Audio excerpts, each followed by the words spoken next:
ನಮಸ್ತೆ ವೀಕ್ಷಕರೇ, ನೀವು ನೋಡ್ತಾ ಇದ್ದೀರಾ ನೇರ ಪ್ರಸಾರ ಕಾರ್ಯಕ್ರಮ ಆರೋಗ್ಯವೇ ಭಾಗ್ಯ. ನೇರ ಪ್ರಸಾರ ಕಾರ್ಯಕ್ರಮಕ್ಕೆ ಎಲ್ಲರಿಗೂ ಪ್ರೀತಿಯ ಸ್ವಾಗತ. ನಾನು ಪ್ರವೀಣಿ ದಾಸ್.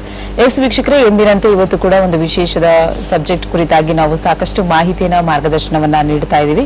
ಇವತ್ತು ನಾವು ಸೆಲೆಕ್ಟ್ ಮಾಡಿರುವಂತದ್ದು ವೆರಿಕೋಸ್ ವೇನ್ಸ್ ಅಂದ್ರೆ ಏನು, ಯಾವೆಲ್ಲ ಕಾರಣಗಳಿಂದ ಈ ಒಂದು ಸಮಸ್ಯೆ ಬರುತ್ತೆ, ಜೊತೆಗೆ ಯಾವ ಒಂದು ಚಿಕಿತ್ಸಾ ಕ್ರಮಗಳನ್ನ ನೀವು ಅನುಸರಿಸಬೇಕಾಗುತ್ತೆ, ಇದ್ರ ಬಗ್ಗೆ ಸಾಕಷ್ಟು ಮಾಹಿತಿಯನ್ನ ಮಾರ್ಗದರ್ಶನವನ್ನ ಇವತ್ತಿನ ನೇರ ಪ್ರಸಾರ ಕಾರ್ಯಕ್ರಮದಲ್ಲಿ ನಾವು ನೀಡ್ತಾ ಇದ್ದೀವಿ. ಈ ಎಲ್ಲಾ ಮಾಹಿತಿಯನ್ನ ನೀಡಲಿಕ್ಕೆ ಇವತ್ತು ನಮ್ಮ ಜೊತೆನಲ್ಲಿದ್ದಾರೆ ಡಾಕ್ಟರ್ ಆಶಾ ರಾಣಿ ಅವರು. ಸೊ ಅವರನ್ನ ನಾನು ಕಾರ್ಯಕ್ರಮಕ್ಕೆ ವೆಲ್ಕಮ್ ಮಾಡ್ತಿದ್ದೀನಿ. Hello doctor, welcome to the show. Thank you. ವೀಕ್ಷಕರೇ, ಇದು ನೇರ ಪ್ರಸಾರ ಕಾರ್ಯಕ್ರಮ ಆಗಿರೋದ್ರಿಂದ ನೀವು ಕೂಡ ಕರೆ ಮಾಡಬಹುದು. ಟಿವಿ ಸ್ಕ್ರೀನ್ ಮೇಲೆ ಕಾಣ್ತಾ ಇರುವಂತಹ ನಂಬರ್ಗೆ ಕರೆ ಮಾಡಿ ಹೆಚ್ಚಿನ ಮಾಹಿತಿಯನ್ನ ಪಡ್ಕೊಳ್ಬಹುದು. ಡಾಕ್ಟರ್ ಜೊತೆ ನೇರವಾಗಿ ಮಾತಾಡಿ ನಿಮ್ಮೆಲ್ಲಾ ಸಮಸ್ಯೆಗಳಿಗೆ ಪರಿಹಾರ ಮಾರ್ಗಗಳನ್ನ ನೀವು ಪಡ್ಕೊಳ್ಬಹುದು ಅಂತ ಹೇಳ್ತಾ ಕಾರ್ಯಕ್ರಮವನ್ನು ಮುಂದುವರಿಸ್ತಾ ಇದ್ದೀನಿ. ಮೊದಲನೇದಾಗಿ ವೆರಿಕೋಸ್ ವೇನ್ಸ್ ಅಂದ್ರೆ ಏನು, ಯಾವೆಲ್ಲ ಕಾರಣಗಳಿಂದ ಈ ಒಂದು ಸಮಸ್ಯೆ ನಮ್ಮ ದೇಹಕ್ಕೆ ಬಂದು ಅಳವಡಿಸಿಕೊಳ್ಳುತ್ತೆ, ಇದ್ರ ಬಗ್ಗೆ ಮಾಹಿತಿಯನ್ನ ನೀಡ್ತೀವಿ. ಡಾಕ್ಟರ್, ಫಸ್ಟ್ ಆಫ್ ಆಲ್ ಈ ವೆರಿಕೋಸ್ ವೇನ್ಸ್ ಅಂದ್ರೆ ಏನು, ಯಾಕೆ ಇದು ನಮ್ಮ ದೇಹಕ್ಕೆ ಬರುತ್ತೆ? ವೆರಿಕೋಸ್ ವೇನ್ಸ್ ಅಂತ ನಾವು ಸಾಕಷ್ಟು ಪೇಷಂಟ್ಸ್ ಅಲ್ಲಿ ನೋಡ್ತಾನೆ ಇರ್ತೀವಿ. ಯಾವುದೇ ಒಂದು ಏಜ್ ಫ್ಯಾಕ್ಟರ್ ಅಂತ ಕೂಡ ನಾವು ಹೇಳಕ್ ಆಗೋದಿಲ್ಲ, ಯಾಕಂದ್ರೆ ಪುರುಷರಲ್ಲಿ ಇರ್ಬೋದು ಅಥವಾ ಮಹಿಳೆಯರಲ್ಲಿ ಇರ್ಬೋದು, ಸಾಕಷ್ಟು ಒಂದು ಪ್ರಾಬ್ಲಮ್ಸ್ ಕಾರಣಗಳಿಂದ ಈ ಒಂದು ವೆರಿಕೋಸ್ ವೇನ್ಸ್ ನ ನಾವು ನೋಡುವಂಥದ್ದು. ಎಸ್ಪೆಷಲಿ ನಮ್ಮ ಕಾಲಿನಲ್ಲಿ ರಕ್ತನಾಳಗಳು ಉಬ್ಬಿರುವಂತದ್ದನ್ನ ನಾವು ವೆರಿಕೋಸ್ ವೇನ್ಸ್ ಅಂತ ಹೇಳ್ತೀವಿ. ಸೊ ಈ ವೆರಿಕೋಸ್ ವೇನ್ಸ್ ಅಂದ ತಕ್ಷಣಕ್ಕೆ ಎನ್ಲಾರ್ಜ್ಡ್ ವೇನ್ಸ್ ಅಥವಾ ಡೈಲೇಟೆಡ್ ವೇನ್ಸ್ ಅಥವಾ ಟ್ವಿಸ್ಟೆಡ್ ಟಾರ್ಚುಯಸ್ ವೇನ್ಸ್ ಅಂತ ನಾವು ಕರಿತೀವಿ. ಅಂದ್ರೆ ಟ್ವಿಸ್ಟ್ ಆಗಿರುವಂತದ್ದು, ಸುತ್ತಕೊಂಡಿರುವಂತ ರಕ್ತನಾಳ ನಮ್ಮ ಕಾಲಲ್ಲಿ ಕಂಡು ಬರುವಂತದ್ದು, ಗಂಟೆಗಳಾಗಿ ಕಂಡು ಬರುವಂತದ್ದು. ಸೊ ನೋಡಿದ ತಕ್ಷಣ ಗೊತ್ತಾಗುತ್ತೆ ಇದು ಒಂದು ವೆರಿಕೋಸ್ ವೇನ್ಸ್ ಪ್ರಾಬ್ಲಮ್ ಆಗಿದೆ, ಕಾಲಿನಲ್ಲಿ ಉಬ್ಬಿರುವಂತದ್ದು ಕಂಡು ಬರುವಂತದ್ದು ನಾವು ನೋಡ್ತಾ ಇರ್ತೇವೆ. ಸೊ ಇದು ಎಲ್ಲಾರ್ಗೂ ಬರುತ್ತೆ ಅಂತಲ್ಲ, ಕೆಲವರಲ್ಲಿ ನಾವು ಹೆಚ್ಚಾಗಿ ಪ್ರಮಾಣದಲ್ಲಿ ನೋಡ್ತೇವೆ, ಕೆಲವರು ಮಹಿಳೆಯರಲ್ಲಿ ನಾವು ಜಾಸ್ತಿ ಕಂಡು ಬರುವಂತದ್ದು, ಪುರುಷರಲ್ಲಿ ಕೂಡ ಕಾಲರ್ ವೇಟ್ ಮಾಡ್ತಿದ್ದಾರೆ. ಹಲೋ ಹಲೋ, ನಮಸ್ತೆ ಅಮ್ಮ, ನಿಮ್ ಹೆಸರು? ನಮಸ್ತೆ ಮೇಡಮ್, ನನ್ನ ಹೆಸರು ವಿಜಯಲಕ್ಷ್ಮಿ ಅಂತ. ಓಕೆ, ಯಾವೂರಿಂದ ಕರೆ ಮಾಡ್ತಿದ್ದೀರಮ್ಮ? ನಾವಿಲ್ಲೇ ಬೆಂಗಳೂರು ಜಾರಹಳ್ಳಿ ಕ್ರಾಸ್ ಮೇಡಮ್. ಓಕೆ, ಏನ್ ಪ್ರಶ್ನೆ ಇದೆ, ಡಾಕ್ಟರ್ ಜೊತೆ ಮಾತಾಡಿ. ಹಲೋ ಹಲೋ, ನಮಸ್ತೆ, ಹೇಳಿ ಮೇಡಮ್. ಹೇಳಿಮಾ ವಿಜಯಲಕ್ಷ್ಮಿ ಅವರೇ. ಮೇಡಮ್, ನನ್ಗೆ ಕೈಯಲ್ಲೆಲ್ಲ ಗಂಟು ಆಗಿದೆ ಮೇಡಮ್, ಒಂದೆರಡ್ ಮೂರ್ ತವ. ಓಕೆ. ನೆಕ್ಸ್ಟ್ ಬಂದು ಲೆಫ್ಟ್ ಸೈಡ್ ಹಣೆ ಸ್ವಲ್ಪ ಈಗ ಊತ ಬರ್ತಾ ಇದೆ, ಒಳಗಡೆಯಿಂದ ಗೆಡ್ಡೆ ಟೈಪ್ ಬರ್ತಾ ಇದೆ ಮೇಡಮ್. ಹಣೆ ಭಾಗದಲ್ಲ? ಹಣೆ ಭಾಗದಲ್ಲಿ ಲೆಫ್ಟ್ ಸೈಡ್ ಮೇಡಮ್. ಓಕೆ, ಎಲ್ಲಾದ್ರೂ ತೋರಿಸಿದ್ರಮ್ಮ ಈ ಗಡ್ಡೆಗಳು ಏನಾಗ್ತಾ ಇದೆ, ಏನಕ್ಕೆ ಆಗ್ತಿದೆ ಅನ್ನೋದು? ಇಲ್ಲ ಮೇಡಮ್, ಇನ್ನು ಎಲ್ಲೂ ತೋರಿಸಿಲ್ಲ ನಾನು. ಯಾವಾಗಿಂದಿದೆ ಇದು? ಕೈಯಲ್ಲಿ ಆದ್ರೆ ಒಂದ್ 3-4 ಇದೆ, ಆಲೆ 5-6 ವರ್ಷದಿಂದ ಇದೆ. ಓಕೆ. ಹಣೆ ಭಾಗದಲ್ಲಿ ಈಗ 6 ತಿಂಗಳಿಂದ ನೀಟಾಗಿ ಬರ್ತಾ ಜಾಸ್ತಿ ಆಗ್ತಾ ಇದೆ ಮೇಡಮ್. ಓಕೆ, ಎಷ್ಟಿದೆ ಏಜ್ ಮಾ ನಿಮಗೀಗ? ನನ್ಗೀಗ 32 ವರ್ಷ ಮೇಡಮ್. ಓಕೆ ಮಸಿ, ಈಗ ನಿಮ್ಮ ಒಂದು ಪ್ರಾಬ್ಲಮ್ ಈಗ ತುಂಬಾ ದಿವಸದಿಂದ ಇದೆ ಅಂತಂದ್ರೆ ಕೈಯಲ್ಲೆಲ್ಲ ಗಂಟುಗಳು ಕಾಣಿಸ್ಕೊಳ್ತಿದೆ ಅಂದ್ರೆ ಮೇ ಬಿ ಇದು ಸಾಫ್ಟ್ ಟಿಶ್ಯೂ ಸ್ವೆಲ್ಲಿಂಗ್ ಏನಾದ್ರು ಇದೆಯಾ ಅನ್ನೋದು ನಾವು ನೋಡ್ಬೇಕಾಗತ್ತೆ. ಲೈಪೋಮಾ ಅಂತ ಕೂಡ ಹೇಳ್ತೀವಿ. ಸೊ ಕನ್ಫರ್ಮ್ ಆಗಿ ನಾವು ಹೇಳ್ಬೇಕು ಅಂತ ಎಕ್ಸಾಮಿನೇಷನ್ ಮಾಡಿ ನಾವು ತಿಳ್ಕೊಡ್ಬಹುದಾಗತ್ತೆ. ಈ ಲೈಪೋಮಾ ಅನ್ನೋದೇನು ಅಂತಂದ್ರೆ ಕೆಲವರಿಗೆ ಈ ಗಂಟುಗಳು ನಾವು ನೋಡುವಂಥದ್ದು ಕೈಯಲ್ಲಿ, ಕತ್ತಲ್ಲಿ ಅಥವಾ ಮುಖದಲ್ಲಿ, ಕೆಲವರಿಗೆ ಎಸ್ಪೆಷಲಿ ಈ ಫ್ಯಾಟ್ ಟಿಶ್ಯೂಸ್ ಜಾಸ್ತಿ ಎಲ್ಲಿರುತ್ತಲ್ಲಮ್ಮ, ಕೊಬ್ಬಿನಂಶ ನಮ್ಮ ದೇಹದಲ್ಲಿ ಎಲ್ಲಿ ಜಾಸ್ತಿ ಇರುತ್ತೆ ಆ ಭಾಗದಲ್ಲಿ ಹೆಚ್ಚಾಗಿ ಕಂಡು ಬರುವಂತ ಚಾನ್ಸಸ್ ಇರುತ್ತೆ. ಸೊ ಈ ಒಂದು ಫ್ಯಾಟ್ ನಾಡ್ಯೂಲ್ಸ್ ಅಂತ ಕೂಡ ನಾವು ವ್ಯಾರಿಕೋಸ್, ಇದು ಒಂದು ಫ್ಯಾಟ್ ನಾಡ್ಯೂಲ್ಸ್ ಆಗಿರೋದ್ರಿಂದ ಈ ಲೈಪೋಮಾ ಅಂತ ಹೇಳ್ತೀವಿ. ಎಸ್ಪೆಷಲಿ ಇದರಿಂದ ತೊಂದರೆ ಅಂತ ಏನಾಗೋದಿಲ್ಲ, ಬಟ್ ಕೆಲವರಲ್ಲಿ ಏನಾಗುತ್ತೆ ಅಂದ್ರೆ ಅದು ಮಲ್ಟಿಪ್ಲೈ ಆಗ್ತಾ ಹೋಗ್ಬೋದು, ಬೆಳೀತಾ ಹೋಗ್ಬೋದು, ಹೆಚ್ಚಾಗ್ತಾ ಹೋಗ್ಬೋದು, ಸ್ಪ್ರೆಡ್ ಆಗ್ತಾ ಹೋಗ್ಬೋದು. ಸೊ ಇದನ್ನ ನಾವು ನೆಗ್ಲೆಕ್ಟ್ ಹಾಗಾಗಿ ಮಾಡಬಾರ್ದಾಗತ್ತೆ. ಕೆಲವು ಟೈಮ್ ಏನಾಗುತ್ತೆ ಆರ್ಗನ್ಸ್ ಮೇಲೆ ಡೆಪಾಸಿಟ್ ಆಗಕ್ಕೂ ಕೂಡ ಸ್ಟಾರ್ಟ್ ಆಗುತ್ತೆ. ಸೊ ಇದರಿಂದ ಕೂಡ ಫ್ಯಾಟ್ ಮೆಟಬಾಲಿಸಮ್ ಕರೆಕ್ಟ್ ಆಗಿ ಆಗ್ತಾ ಇಲ್ಲ, ನಮ್ಮ ದೇಹದಲ್ಲಿ ಕೊಬ್ಬಿನಂಶ ಕರೆಕ್ಟ್ ಆಗಿ ಬ್ರೇಕ್ ಡೌನ್ ಆಗ್ತಾ ಇಲ್ಲ ಅಥವಾ ಅಬ್ಸರ್ವ್ ಆಗ್ತಾ ಇಲ್ಲ, ಮೆಟಬಲೈಸ್ ಆಗ್ತಾ ಇಲ್ಲ ಅಂದಾಗ ಈ ಒಂದು ಗಂಟುಗಳು ಫಾರ್ಮ್ ಆಗುತ್ತೆ. ಸೊ ಇದಕ್ಕೆ ಕೂಡ ಟ್ರೀಟ್ಮೆಂಟ್ ಇಂದ ನೀವು ಹೆಚ್ಚಾಗೋದನ್ನ ಕೂಡ ತಡೆಗಟ್ಕೊಳ್ಬಹುದು ಹೋಮಿಯೋಪತಿ ಔಷಧಿಯಿಂದ. ಸೊ ಕೆಲವರು ನಿಮಗೆ ಆಪರೇಷನ್ ಮಾಡಿ ಕೂಡ ತೆಗಿಯೋಣ ಏನ್ ತೊಂದಿಲ್ಲ ಅಂತ ಕೂಡ ಹೇಳಿರಬಹುದು. ಬಟ್ ಕೆಲವೊಮ್ಮೆ ಏನಾಗುತ್ತೆ, ಈಗ ಒಂದ್ ಕಡೆ ಆದ್ರೂ ತೆಗಿತಾ ಹೋಗ್ಬೋದು, ನಿಮ್ಗೂ ಕೂಡ ಸಾಕಷ್ಟು ಕಡೆ ಸ್ಪ್ರೆಡ್ ಆಗ್ತಾ ಇದ್ರೆ ತೆಗೆಯೋದಕ್ಕೆ ಎಲ್ಲ ಕಡೆ ಕೂಡ ಕಷ್ಟ ಆಗತ್ತೆ. ಸೊ ನೀವು ಬಂದು ಭೇಟಿಯಾಗಿ ಅದಕ್ಕೆ ಯಾವ ರೀತಿ ನಾವು ಔಷಧಿ ಕೊಡಬಹುದು, ನಿಮ್ಮ ಮತ್ತಿನ್ನೇನೇನ್ ಸಮಸ್ಯೆ ಇದೆ ನೋಡ್ಕೊಂಡು. ಈಗ ಹಣೆ ಮೇಲೆ ಕೂಡ ಗಂಟು ಆಗ್ತಿದೆ ಅಂತಿದ್ರೆ ಅದು ಯಾವ ತರ ಗಂಟು, ಹೌದು ಅದು ಯಾವ ತರ ಗಂಟು ಕೂಡ ನೋಡ್ಕೋಬೇಕಾಗತ್ತೆ. ಎಲ್ಲಾನು ಒಂದೇ ರೀತಿ ಅಂತ ನಾವು ತಿಳಿಯಕ್ ಆಗುದಿಲ್ಲ. ಸೊ ಅದಕ್ಕೆ ನೋಡ್ಕೊಂಡು ಎಕ್ಸಾಮಿನೇಷನ್ ಮಾಡಿ ನಿಮ್ಗೆ ಔಷಧಿಯನ್ನು ಕೊಡ್ತೀವಿ ಮಾ. ಓಕೆ ಮಾ, ಕರೆ ಮಾಡಬೇಕಾಗಿ ಧನ್ಯವಾದ. ಹೆಚ್ಚಿನ ಮಾಹಿತಿ ಬೇಕಂದಲ್ಲಿ ಟಿವಿ ಸ್ಕ್ರೀನ್ ಮೇಲೆ ಕಾಣ್ತಾ ಇರುವಂತಹ ನಂಬರ್ಗೆ ನೀವು ಕರೆ ಮಾಡಬಹುದು. ಡಾಕ್ಟರ್ ಜೊತೆ ನೇರವಾಗಿ ಮಾತಾಡಬಹುದು. ಅಪಾಯಿಂಟ್ಮೆಂಟ್ ಕಾಲ್ನ ಫಿಕ್ಸ್ ಮಾಡಿಕೊಂಡು ಒಂದ್ಸಲಿ ಡಾಕ್ಟರ್ನ ಭೇಟಿ ಆದ್ರೆ ನಿಮ್ಮೆಲ್ಲ ಸಮಸ್ಯೆಗೆ ಪರಿಹಾರ ಮಾರ್ಗಗಳನ್ನ ಡಾಕ್ಟರ್ ಸೂಚಿಸ್ತಾರೆ ಅಂತ ಹೇಳ್ತಾ, ಇನ್ನು ಬ್ಯಾಂಗ್ಳೂರಿನಲ್ಲಿ 2 ಬ್ರಾಂಚ್ ಇದೆ, ಜಯನಗರ ಮತ್ತು ಮಲ್ಲೇಶ್ವರಂ. ಇದ್ರ ಬಗ್ಗೆ ಸಂಪೂರ್ಣವಾದಂತಹ ಡೀಟೇಲ್ಸ್ ಬೇಕು ಅಂದ್ರೆ ಅದೇ ನಂಬರ್ಗೆ ನೀವು ಕರೆ ಮಾಡಬೇಕಾಗುತ್ತೆ. ಎಸ್ ವೀಕ್ಷಕರೇ, ಇವತ್ತಿನ ನೇರ ಪ್ರಸಾರ ಕಾರ್ಯಕ್ರಮದಲ್ಲಿ ವೆರಿಕೋಸ್ ವೇನ್ ಕುರಿತಾಗಿ ಸಾಕಷ್ಟು ಮಾಹಿತಿಯನ್ನ ನೀಡ್ತಾ ಇದ್ದೀವಿ. ವೆರಿಕೋಸ್ ವೇನ್ಸ್ ಅಂದ್ರೆ ಏನು ಅನ್ನೋದನ್ನ ಡಾಕ್ಟರ್ ನಿಮಗೆ ತಿಳಿಸ್ಕೊಟ್ರು. ಇನ್ನು ಯಾವ ಒಂದು ಡಿಫಿಷಿಯನ್ಸಿಯಿಂದ ಈ ರೀತಿಯಾದಂತಹ ಸಮಸ್ಯೆನ ನಾವು ನೋಡಬಹುದು, ಇದ್ರ ಬಗ್ಗೆ ಮಾಹಿತಿಯನ್ನ ನೀಡ್ತೀವಿ. ಡಾಕ್ಟರ್, ವೆರಿಕೋಸ್ ವೇನ್ಸ್ ಅನ್ನುವಂಥದ್ದು ದೇಹಕ್ಕೆ ಬರ್ಲಿಕ್ಕೆ ಮೇನ್ ರೀಸನ್ ಏನಿದೆ? ಈಗ ನಮ್ಮ ಒಂದು ಯಾವುದೇ ಒಂದು ನಮ್ಮ ದೇಹದಲ್ಲಿ ಒಂದು ಸಮಸ್ಯೆ ಬರ್ತಾ ಇದೆ ಅಥವಾ ನಮಗೊಂದು ಕಾಯಿಲೆಗಳು ಶುರು ಆಗ್ತದೆ ಅಂದಾಗ ಡೆಫಿನೆಟ್ಲಿ ಎಲ್ಲಾ ಕಾಯಿಲೆಗೂ ಒಂದಾದ್ರೂ ಕಾರಣಗಳು ಇದ್ದೇ ಇರುತ್ತೆ. ಬಟ್ ಆ ಕಾರಣಗಳನ್ನು ನಾವು ಸರಿಯಾಗಿ ನಾವು ತಿಳ್ಕೊಳ್ದಲೆ ಕೆಲವೊಮ್ಮೆ ಏನಾಗುತ್ತೆ, ನಮ್ಮ ಬ್ಯಾಡ್ ಲೈಫ್ ಸ್ಟೈಲ್ಸ್ ಗಳಿಂದ ಆಗಿರಬಹುದು ಅಥವಾ ನಾವು ತಗೊಳ್ತಿರುವಂತಹ ಆಹಾರ ಪದ್ಧತಿಯಿಂದ ಆಗಿರಬಹುದು, ಸಾಕಷ್ಟು ಸ್ಟ್ರೆಸ್ ಇಂದ ಆಗಿರಬಹುದು, ಈ ತರ ಕೆಲವು ಕಾರಣಗಳಿಂದ ಏನಾಗ್ತದೆ, ಸಾಕಷ್ಟು ಡಿಸೀಸಸ್ಗಳು ನಮ್ಮ ದೇಹದಲ್ಲಿ ಇತ್ತೀಚೆಗೆ ಹೆಚ್ಚಾಗಿ ಕಂಡು ಬರ್ತಾ ಇದೆ. ಸೊ ಅದರಲ್ಲಿ ಕೂಡ ಹಾಗೆ ವೆರಿಕೋಸ್ ವೇನ್ಸ್ ಅಲ್ಲಿ ಕೂಡ ಸಾಕಷ್ಟು ಕಾರಣಗಳನ್ನ ನಾವು ನೋಡ್ತೇವೆ. ಸೊ ಲೈಫ್ ಸ್ಟೈಲ್ ಡಿಸೀಸ್ ಅಂತ ಹೇಳಿದ್ರೆ ತಪ್ಪಾಗೋದಿಲ್ಲ ಅಂತಾನೆ ಹೇಳ್ಬೋದು. ವೆರಿಕೋಸ್ ವೇನ್ಸ್ ಈಗ ಸಾಕಷ್ಟು ನಾನು ಹೇಳಿದೆ, ಲೈಫ್ ಸ್ಟೈಲ್ ಡಿಸೀಸ್ ಅಲ್ಲಿ ಬರುವಂತ ಕಾಯಿಲೆಗಳು ಡಯಾಬಿಟಿಸ್ ಇರಬಹುದು, ಒಬೇಸಿಟಿ ಕೂಡ ನಾವು ನೋಡ್ತೇವೆ, ತುಂಬಾ ದಪ್ಪ ಆಗ್ತಾ ಇರೋದ್ರಿಂದ ಕೂಡ BP ಬರಬಹುದು, ಕೆಲವೊಮ್ಮೆ ಆರ್ಥೈಟಿಸ್ ಗಳು ಬರಬಹುದು. ಸೊ ಇದರಿಂದ ಹಾಗೆ ಈವನ್ ವೆರಿಕೋಸ್ ವೇನ್ಸ್ ಕೂಡ ಪ್ಯೂರ್ಲಿ ಲೈಫ್ ಸ್ಟೈಲ್ ಡಿಸೀಸ್ ಅಂತ ಕೂಡ ಹೇಳ್ಬೋದು. ಸೊ ಏನಾಗುತ್ತೆ ಎಸ್ಪೆಷಲಿ ಕಾರಣ ಅಂತ ಹೇಳಿದಾಗ ನಾವು ಈಗ ಪ್ರತಿಯೊಬ್ಬರಲ್ಲೂ ಕೂಡ ರಕ್ತ ಸಂಚಾರ ಹೇಗಾಗುತ್ತೆ ಅನ್ನೋದು ನಾವು ತಿಳ್ಕೊಳ್ಬೇಕಾಗಿರುವಂತದ್ದು. ಪ್ರತಿಯೊಬ್ಬರಲ್ಲೂ ಕೂಡ ರಕ್ತ ಚಲನೆ ಅನ್ನೋದು ಪ್ರತಿನಿತ್ಯ ನಡಿಬೇಕಾಗ್ತಿರುವಂತ ಒಂದು ಸರ್ಕ್ಯುಲೇಷನ್, ಇದೊಂದು ಸೈಕಲ್. ಈಗ ನಮ್ಮ ಬಾಡಿಯಲ್ಲಿ 2 ರೀತಿ ರಕ್ತ ಚಲನೆ ಆಗ್ತಾ ಇರತ್ತೆ. ಒಂದು ಶುದ್ಧ ರಕ್ತ ಚಲನೆ, ಒಂದು ಶುದ್ಧವಾದ ರಕ್ತನ ತಗೊಂಡು ಹೋಗ್ತಿರೋಂಥದ್ದು ಆರ್ಟ್ರೀಸ್ ಅಂತ ಹೇಳ್ತೀವಿ. ಅಶುದ್ಧ ರಕ್ತನ ತಗೊಂಡು ಹೋಗ್ತಾ ಇರೋಂಥದ್ದನ್ನ ನಾವು ವೇನ್ಸ್ ಅಂತ ಕರಿತೀವಿ. ಈ ತರ 2 ರೀತಿಯಾದಂತಹ ರಕ್ತನಾಳಗಳನ್ನ ನಾವು ನೋಡುವಂಥದ್ದು. ಸೊ ಈ ಅಶುದ್ಧ ರಕ್ತ ಏನಾಗುತ್ತೆ, ಇದನ್ನ ವೇನ್ಸ್ ಅಂತ ಏನ್ ಕರಿತೀವಿ ನಾವು, ಈ ಒಂದು ಅಶುದ್ಧ ರಕ್ತನ ತಗೊಂಡು ಹೋಗುವಂಥದ್ದು. ಈ ವೇನ್ಸ್ ಏನಾಗುತ್ತೆ ಅಂದ್ರೆ ಎಸ್ಪೆಷಲಿ ಪ್ರತಿಯೊಂದು ರಕ್ತನಾಳದಲ್ಲಿ ವೇನ್ಸ್ ಅಲ್ಲಿ ವ್ಯಾಲ್ವ್ಸ್ ಅಂತ ನಾವು ನೋಡ್ತೇವೆ.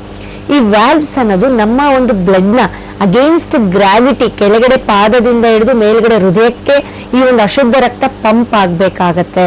ಸೊ ಈ ಒಂದು ಅಶುದ್ಧ ರಕ್ತ ಪಂಪ್ ಆಗ್ಬೇಕು ಕೆಳಗಡೆ ಪಾದದಿಂದ ಮೇಲ್ಗಡೆ ಹೃದಯಕ್ಕೆ ಅಂದ್ರೆ ಆ ರಕ್ತನಾಳದಲ್ಲಿ ಇರುವಂತಹ ವ್ಯಾಲ್ವ್ಸ್ ತುಂಬಾನೇ ಸಹಾಯ ಮಾಡುತ್ತೆ.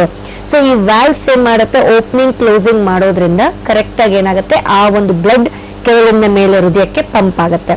ಹಾಗೆ ಹೃದಯದಲ್ಲಿ ರಕ್ತ ಶುದ್ಧೀಕರಣ ಆದ ನಂತರ ತಿರುಗಾ ಹೃದಯದಿಂದ ಮತ್ತೆ ಕಾಲಿಗೆ ರಕ್ತ ಚಲನೆ ಆಗುವಂಥದ್ದು. ಇದನ್ನ ನಾವು ಆರ್ಟರೀಸ್ ಮುಖಾಂತರ ಪ್ಯೂರಿಫೈಡ್ ಬ್ಲಡ್ ಅಥವಾ ಶುದ್ಧವಾದ ರಕ್ತ ನಮ್ಮ ಹೃದಯದಿಂದ ಕಾಲಿಗೆ ಬರುವಂಥದ್ದು. ಇದೇ ರೀತಿ ಪ್ರತಿನಿತ್ಯ ರಕ್ತ ಚಲನೆ ಕರೆಕ್ಟ್ ಆಗಿ ಆಗ್ಬೇಕಾಗತ್ತೆ. ಯಾವಾಗ ಈ ವ್ಯಾಲ್ವ್ಸ್ ಅನ್ನೋದು ವೀಕ್ ಆಗುತ್ತೆ ರಕ್ತನಾಳದಲ್ಲಿ, ಸೊ ಅಥವಾ ಈ ಎಲಾಸ್ಟಿಸಿಟಿ ಅಂತ ಹೇಳ್ತೀವಿ, ಆ ರಕ್ತನಾಳ ಪ್ರತಿಯೊಂದು ರಕ್ತನಾಳದಲ್ಲಿ ಕೂಡ ಒಂದು ವೇನ್ಸ್ ಎಲಾಸ್ಟಿಕ್ ಅಂತ ಇರುತ್ತೆ. ಸೊ ಆ ವೇನ್ಸ್ ಅನ್ನೋದು ಏನ್ ಎಲಾಸ್ಟಿಕ್ ಏನಂತ ಹೇಳ್ತೀವಿ, ಸೊ ಹಿಗ್ಗುವಂತ ಚಾನ್ಸಸ್ ಇರುತ್ತೆ ವೇನ್ಸ್ ಅಲ್ಲಿ.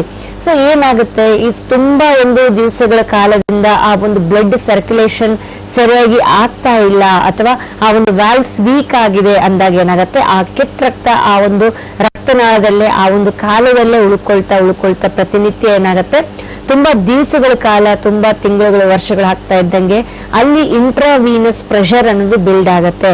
ಆ ರಕ್ತನಾಳದಲ್ಲಿ ಒತ್ತಡ ಜಾಸ್ತಿ ಆದಂಗೆ ದಿನೇ ಆ ಒಂದು ರಕ್ತನಾಳಗಳ ಒಂದು ಎಲಾಸ್ಟಿಸಿಟಿ ಕಳ್ಕೊಂಡ್ಬಿಟ್ಟು ಹಿಗ್ಗುತ್ತಾ ಹೋಗುತ್ತೆ.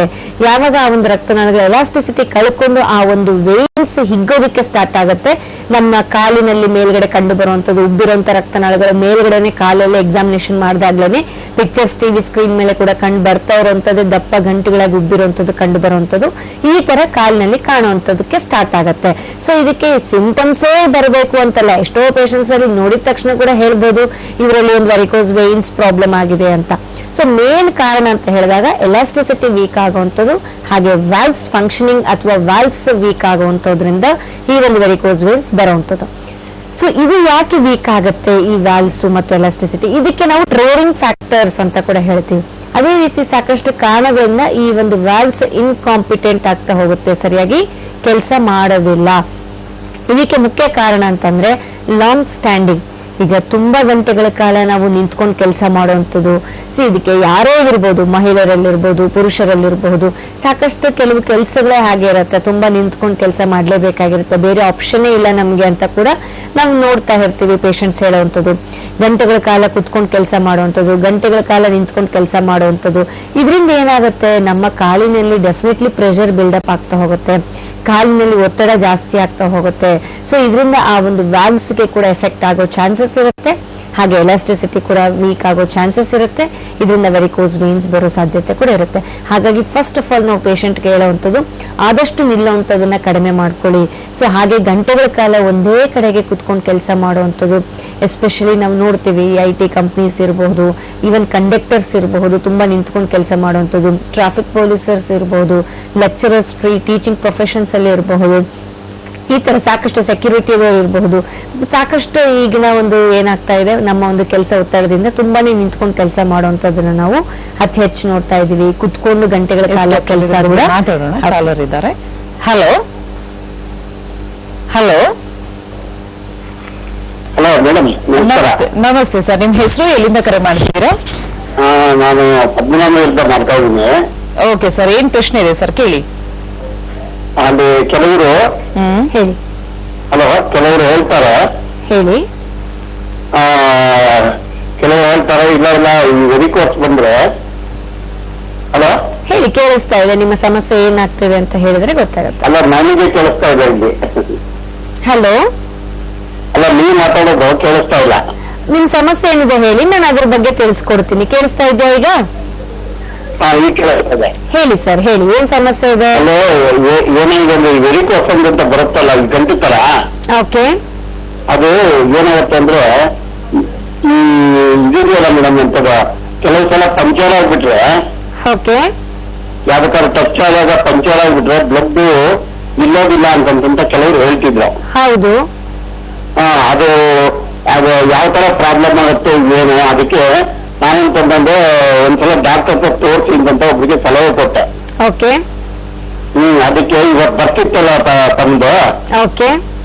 ಅದಕ್ಕೆ ಯಾವ ರೀತಿ ಆಗುತ್ತೆ ಬ್ಲಡ್ ಪಂಚರ್ ಆದಾಗ ಏನು ಅಂತ ಸ್ವಲ್ಪ ದಯವಿಟ್ಟು ಅದನ್ನ ಮಾಹಿತಿ ಕೊಟ್ರೆ ಖಂಡಿತ ಭಾರಿ ಅನುಕೂಲ ಆಗುತ್ತಲ್ಲ. ಆ ತರ ಏನಾದ್ರು ಚಾನ್ಸಸ್ ಇದೆಯಾ, ಬ್ಲಡ್ ಹೋಗ್ತಾ ಇರುತ್ತಾ ಏನು ಅಂತ ಸಮಸ್ಯೆ ಕೇಳೋಣ ಅಂತ ಮೇಡಮ್. ಖಂಡಿತ ವೆರಿಕೋಸ್ ವೇನ್ಸ್ ಅನ್ನೋದು ಒಮ್ಮೆ ಬಂದ್ರೆ ತುಂಬಾನೇ ಕಷ್ಟ ಆಗುವಂತದ್ದು. ಕೆಲವರಲ್ಲಿ ಯಾವುದೇ ರೀತಿ ಲಕ್ಷಣಗಳು ಕಾಣ್ತಾ ಇರೋದಿಲ್ಲ. ಎಲ್ಲಾ ಕಾಲಕ್ಕೂ ಲಕ್ಷಣ ಗೊತ್ತಾದ್ರೂ ನಾವು ಎಚ್ಚರಿಕೆ ತಗೊಳ್ಬೇಕು. ನಮ್ಗೇನು ನೋವಿಲ್ಲ, ಏನು ಸಮಸ್ಯೆ ಇಲ್ಲ, ಯಾವುದೇ ರೀತಿ ಬ್ಲಡ್ ಬರ್ತಾ ಇಲ್ಲ, ಯಾವುದೇ ರೀತಿ ನೋವಿಲ್ಲ, ಊಟ ಇಲ್ಲ ಅಂತ ನಾವು ಅದನ್ನ ನೆಗ್ಲೆಕ್ಟ್ ಮಾಡಬಹುದಾ ಅನ್ನೋದು ಖಂಡಿತ ತಪ್ಪಾಗತ್ತೆ. ಯಾಕಂದ್ರೆ ಸಾಕಷ್ಟು ಪೇಷಂಟ್ಸ್ ನೀವು ಹೇಳೋ ತರ ಈಗ ಬ್ಲಡ್ ಬಂದರೂ ಕೂಡ ಗೊತ್ತಾಗಿರೋದಿಲ್ಲ ಎಷ್ಟೋ ಪೇಷಂಟ್ಸ್ಗೆ, ಯಾಕಂದ್ರೆ ನೋವೇ ಇರೋದಿಲ್ಲ. ಆ ಒಂದು ನಾವು ಬ್ಲೀಡಿಂಗ್ ವಾರಿಸಿಸ್ ಅಂತ ಕರಿತೀವಿ. ಅಂದ್ರೆ ಎಷ್ಟೋ ಟೈಮಲ್ಲಿ ಆ ರಕ್ತನಾಳಗಳು ಹೊಡ್ಕೊಂಡು ಬ್ಲಡ್ ಓಪನ್ ಅಪ್ ಆಗಿ ಬ್ಲಡ್ ಚಿಂತಾ ಇರುತ್ತೆ. ಕೆಲವೊಮ್ಮೆ ಎಷ್ಟು ಫೋರ್ಸ್ ಅಲ್ಲಿ ಬರ್ತಾ ಇರುತ್ತೆ, ಕೆಲವೊಮ್ಮೆ ಪೇಷಂಟ್ಗೆ ಗೊತ್ತೇ ಆಗಿರೋದಿಲ್ಲ. ಅಕ್ಕಪಕ್ಕದವ್ರು ಗಮನಕ್ಕೆ ತರ್ತಾರೆ ಕೆಲವೊಮ್ಮೆ, ಅಷ್ಟು ಮಟ್ಟಿಗೆ ಅದು ಕೆಲವೊಮ್ಮೆ ಬ್ಲಡ್ ಹೋಗ್ತಾ ಇರುತ್ತೆ. ಈ ತರ ಬ್ಲಡ್ ಹೋಗ್ತಾ ಇದ್ದಂಗೆ ಡೆಫಿನೆಟ್ಲಿ ಅದನ್ನ ನೀವು ಸಡನ್ ಆಗಿ ನಿಲ್ಲಿಸಲೇಬೇಕಾಗುತ್ತೆ. ಯಾಕಂದ್ರೆ ತುಂಬಾ ರಕ್ತಸ್ರಾವ ಆಗೋದು ಕೂಡ ಒಳ್ಳೇದಲ್ಲ. ಸೊ ಹಾಗಾಗಿ ನಾವೇನ್ ಮಾಡ್ಬೇಕು, ಫಸ್ಟ್ ಅದಕ್ಕೆ ಪ್ರೆಷರ್ ಲೈಟ್ ಆಗಿ ಹಾಕ್ಬಿಟ್ಟು ಮಲ್ಕೊಂಡ್ಬಿಟ್ಟು ಕಾಲು ಎತ್ತರ ಇಟ್ಕೊಂಡು ಫಸ್ಟ್ ಆ ಒಂದು ಮ್ಯಾನೇಜ್ಮೆಂಟ್ ಮಾಡಬೇಕು ಪೇಷಂಟ್. ಸೊ ಯಾವುದೇ ಒಂದು ಬ್ಲಡ್ ವ್ಯಾರಿಸಿಸ್ ಬರ್ತಾ ಇದೆ ಅಂತಂದಾಗ ಓಪನ್ ಅಪ್ ಆಗಿ ಅಥವಾ ಬರ್ಸ್ಟ್ ಆಗಿ, ಸೊ ಒಂದು ಏನೇ ಏಟ್ ಆಗಿ ತಗಲಿ ಓಪನ್ ಅಪ್ ಆಯ್ತು ಅಂದ್ರೆ ಫಸ್ಟ್ ಮೈಲ್ಡ್ ಪ್ರೆಷರ್ ಹಾಕಿ ಮಲಗ್ಬಿಟ್ಟು ಕಾಲು ಆದಷ್ಟು ಎಲಿವೇಟ್ ಮಾಡಬೇಕು ಅಂತ ಹೇಳ್ತೀವಿ. ಸೊ ಕಾಲು ಎತ್ತರದಲ್ಲಿ ಇಟ್ಕೊಂಡು ಫಸ್ಟ್ ಮಾಡ್ಕೊಂಡು ಸ್ವಲ್ಪ ರಿಲೀಫ್ ಆಗಿದ ತಕ್ಷಣಕ್ಕೆ ವೈದ್ಯರನ್ನ ಭೇಟಿ ಆಗೋದು ತುಂಬಾ ಉತ್ತಮ. ಅದನ್ನ ಹಾಗೆ ಬಿಡ್ಬೇಡಿ. ಫಸ್ಟ್ ಬ್ಲೀಡಿಂಗ್ ನ ನಾವು ಅರೆಸ್ಟ್ ಮಾಡಲೇಬೇಕು, ಕಡಿಮೆ ಮಾಡಲೇಬೇಕಾಗತ್ತೆ. ಸೊ ಫಸ್ಟ್ ಮಲ್ಕೊಂಡ್ಬಿಟ್ರೆ ಮೈಲ್ಡ್ ಓಪನ್ ಇತ್ತಂದ್ರೆ ಖಂಡಿತವಾಗ್ಲೂ ನಾವು ಸ್ವಲ್ಪ ಮೈಲ್ಡ್ ಪ್ರೆಷರ್ ಹಾಕಿ ಕಾಲು ಎತ್ತರದಲ್ಲಿ ಒಂದು ಸ್ವಲ್ಪ ಮಿನಿಟ್ಸ್ ಗಳನ್ನ ನಾವು ಅದೇ ತರ ಇಟ್ಕೊಂಡ್ರೆ ಸ್ವಲ್ಪ ರಿಲೀಫ್ ಆಗ್ಬಿಡತ್ತೆ, ಪೇಷಂಟ್ಗೆ ತೊಂದರೆ ಇಲ್ಲ. ಬಟ್ ಬಹಳ ಮಟ್ಟಿಗೆ ಎಫೆಕ್ಟ್ ಆಗಿತ್ತು ಅಂದ್ರೆ ಡೆಫಿನೆಟ್ಲಿ ಅದಕ್ಕೆ ನಾವು ಏನ್ ಮಾಡ್ಬೇಕು ಅನ್ನೋದು ನೋಡ್ಬೇಕಾಗತ್ತೆ. ಸೊ ಫಸ್ಟ್ ಏನೇ ಇರ್ಲಿ ಮಲ್ಕೊಂಡು ಕಾಲ ಎತ್ತರದಲ್ಲಿ ಇಟ್ಕೊಳ್ಳೋದು ತುಂಬಾನೇ ಉತ್ತಮ, ಬ್ಲೀಡಿಂಗ್ ಆಗ್ತಾ ಇದ್ದಲ್ಲಿ. ಸೊ ಅದಕ್ಕೆ ನಂತರ ನೀವು ವೈದ್ಯರನ್ನ ಭೇಟಿಯಾಗಿ ಅದಕ್ಕೆ ತಕ್ಕ ಹಾಗೆ ಮೆಡಿಕೇಶನ್ಸ್ ಅಥವಾ ಯಾವ ರೀತಿ ನಿಮ್ಗೆ ಸಲಹೆಯನ್ನ ಸಜೆಸ್ಟ್ ಮಾಡ್ತೀವೋ ಆ ರೀತಿ ಫಾಲೋ ಅಪ್ ಮಾಡಬಹುದು. ಸೊ ಯಾವುದೇ ಒಂದು ವೆರಿಕೋಸ್ ವೇನ್ಸ್ ಪೇಷಂಟ್ಸ್ಗೆ ಎಲ್ಲರಿಗೂ ಸಿಂಟಮ್ಸ್ ಕಾಣಿಸ್ಬೇಕು ಅಂತಿಲ್ಲ. ಸಾಕಷ್ಟು ಪೇಷಂಟ್ಸ್ಗೆ ಸಿಂಟಮ್ಯಾಟಿಕ್ ಕೂಡ ಇರಬಹುದು. ಒಮ್ಮೆಲೆ ಅದು ಕಾಂಪ್ಲಿಕೇಶನ್ ಸ್ಟೇಜ್ಗೆ ಹೋಗಬಹುದು, ಒಮ್ಮೆಲೆ ಸ್ಟೇಜ್ 2 ಸ್ಟೇಜ್ 3ಗೆ ತಿರುಕೊಳ್ಬಹುದು. ಆದ ನಂತರ ನಾವು ಎಚ್ಚರಿಕೆ ತಗೊಳ್ಳೋದ್ರಲ್ಲಿ ಖಂಡಿತವಾಗ್ಲೂ ಪ್ರಯೋಜನ ಇರೋದಿಲ್ಲ. ಯಾಕಂದ್ರೆ ಯಾವುದೇ ಕಾಯಿಲೆ ಆಗ್ಲಿ ತುಂಬಾ ಬೆಳ್ಕೊಂಡ ನಂತರ ನಾವು ಮತ್ತೆ ತಿರುಗಿ ಅದನ್ನೊಂದು ಕಂಟ್ರೋಲ್ಗೆ ತರೋದು ತುಂಬಾನೇ ಕಷ್ಟ. ಅರ್ಲಿ ಸ್ಟೇಜಸ್ ಅಲ್ಲಿ ಅದನ್ನ ನೀವು ಮೇಂಟೈನ್ ಮಾಡ್ಕೊಂಡ್ರೆ ಅದರಿಂದ ಯಾವುದೇ ರೀತಿ ಕಾಂಪ್ಲಿಕೇಶನ್ ಆಗುವಂಥದ್ದು, ಯಾವುದೇ ರೀತಿ ಕಾಯಿಲೆ ಬೆಳ್ಕೊಂಡು ಬೇರೆ ಬೇರೆ ತೊಂದರೆ ಬೇರೆ ಬೇರೆ ಸ್ಟೇಜಸ್ಗೆ ಬೆಳ್ಕೊಳ್ಳುವಂಥದ್ದನ್ನ ಕೂಡ ನಾವು ಔಷಧಿಯಿಂದ ತಡಿಬಹುದಾಗತ್ತೆ. ಸೊ ಆದಷ್ಟು ಅರ್ಲಿಯಾಗಿ ನೀವು ಬಂದು ಭೇಟಿಯಾದಲ್ಲಿ ಔಷಧಿನ ಪಡ್ಕೊಂಡಲ್ಲಿ ಆದಷ್ಟು ಈ ಪ್ರಾಬ್ಲಮ್ ಇಂದ ಆಗುವಂತ ತೊಂದರೆಗಳನ್ನ ದುಷ್ಪರಿಣಾಮಗಳನ್ನ ನಾವು ತಡೆಗಟ್ಟಬಹುದು. ಓಕೆ ಸರ್, ಕರೆ ಮಾಡೋದಕ್ಕಾಗಿ ಧನ್ಯವಾದಗಳು. ಹೆಚ್ಚಿನ ಮಾಹಿತಿ ಬೇಕಂದಲ್ಲಿ ಅಥವಾ ಡಾಕ್ಟರ್ನ ನೇರವಾಗಿ ಭೇಟಿ ಆಗಬೇಕು ಅಂದಲ್ಲಿ ಟಿವಿ ಸ್ಕ್ರೀನ್ ಮೇಲೆ ಕಾಣ್ತಾ ಇರುವಂತಹ ನಂಬರ್ಗೆ ನೀವು ಕರೆ ಮಾಡಬಹುದು. ಎಸ್ ವೀಕ್ಷಕರೇ, ಇವತ್ತಿನ ನೇರ ಪ್ರಸಾರ ಕಾರ್ಯಕ್ರಮದಲ್ಲಿ ವೆರಿಕೋಸ್ ವೇನ್ ಕುರಿತಾಗಿ ಸಾಕಷ್ಟು ಮಾಹಿತಿಯನ್ನು ನೀಡ್ತಾ ಇದ್ದೀವಿ. ಇನ್ನು ಬ್ಯಾಂಗ್ಳೂರಿನಲ್ಲಿ 2 ಬ್ರಾಂಚಸ್ ಇದೆ, ವೈದ್ಯಶಾಲಾ, ಮಲ್ಲೇಶ್ವರಂ ಮತ್ತು ಜಯನಗರ. ಹಾಗೆ ಓವರ್ ಆಲ್ ಕರ್ನಾಟಕದಲ್ಲೂ ಕೂಡ ಇವರ ಬ್ರಾಂಚಸ್ ಇದೆ. ಇದ್ರ ಬಗ್ಗೆ ಮಾಹಿತಿ ಬೇಕಂದಲ್ಲಿ ಟಿವಿ ಸ್ಕ್ರೀನ್ ಮೇಲೆ ಕಾಣ್ತಾ ಇರುವಂತಹ ನಂಬರ್ಗೆ ನೀವು ಕರೆ ಮಾಡೋದ್ರಲ್ಲಿ ಹೆಚ್ಚಿನ ಮಾಹಿತಿಯನ್ನ ನೀವು ಪಡ್ಕೊಳ್ಬಹುದು ಅಂತ ಹೇಳ್ತಾ, ಇನ್ನು ಈ ವೆರಿಕೋಸ್ ವೇನ್ಸ್ ನಮ್ಮ ದೇಹದ ಯಾವ ಭಾಗದಲ್ಲಿ ಹೆಚ್ಚಾಗಿ ಕಾಣಿಸ್ಕೊಳ್ಳುತ್ತೆ ಇದ್ರ ಬಗ್ಗೆ ಮಾಹಿತಿಯನ್ನ ನೀಡ್ತೀವಿ.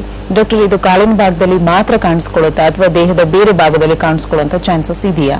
First of all varicose veins ಹೆಚ್ಚಾಗಿ ಕಂಡು ಬರುವಂತದ್ದು ನಮ್ಮ ಕಾಲಿನ ಒಂದು ರಕ್ತನಾಳಗಳಲ್ಲಿ. ಬಿಕಾಸ್ ಈಗ ಅಗೇನ್ಸ್ಟ್ ಗ್ರಾವಿಟಿ ಅಂತ ಏನ್ ಹೇಳ್ತೀವಿ, ನಮ್ಮ ಬ್ಲಡ್ ಪಂಪ್ ಮಾಡಬೇಕಾಗುತ್ತೆ ಹೃದಯಕ್ಕೆ.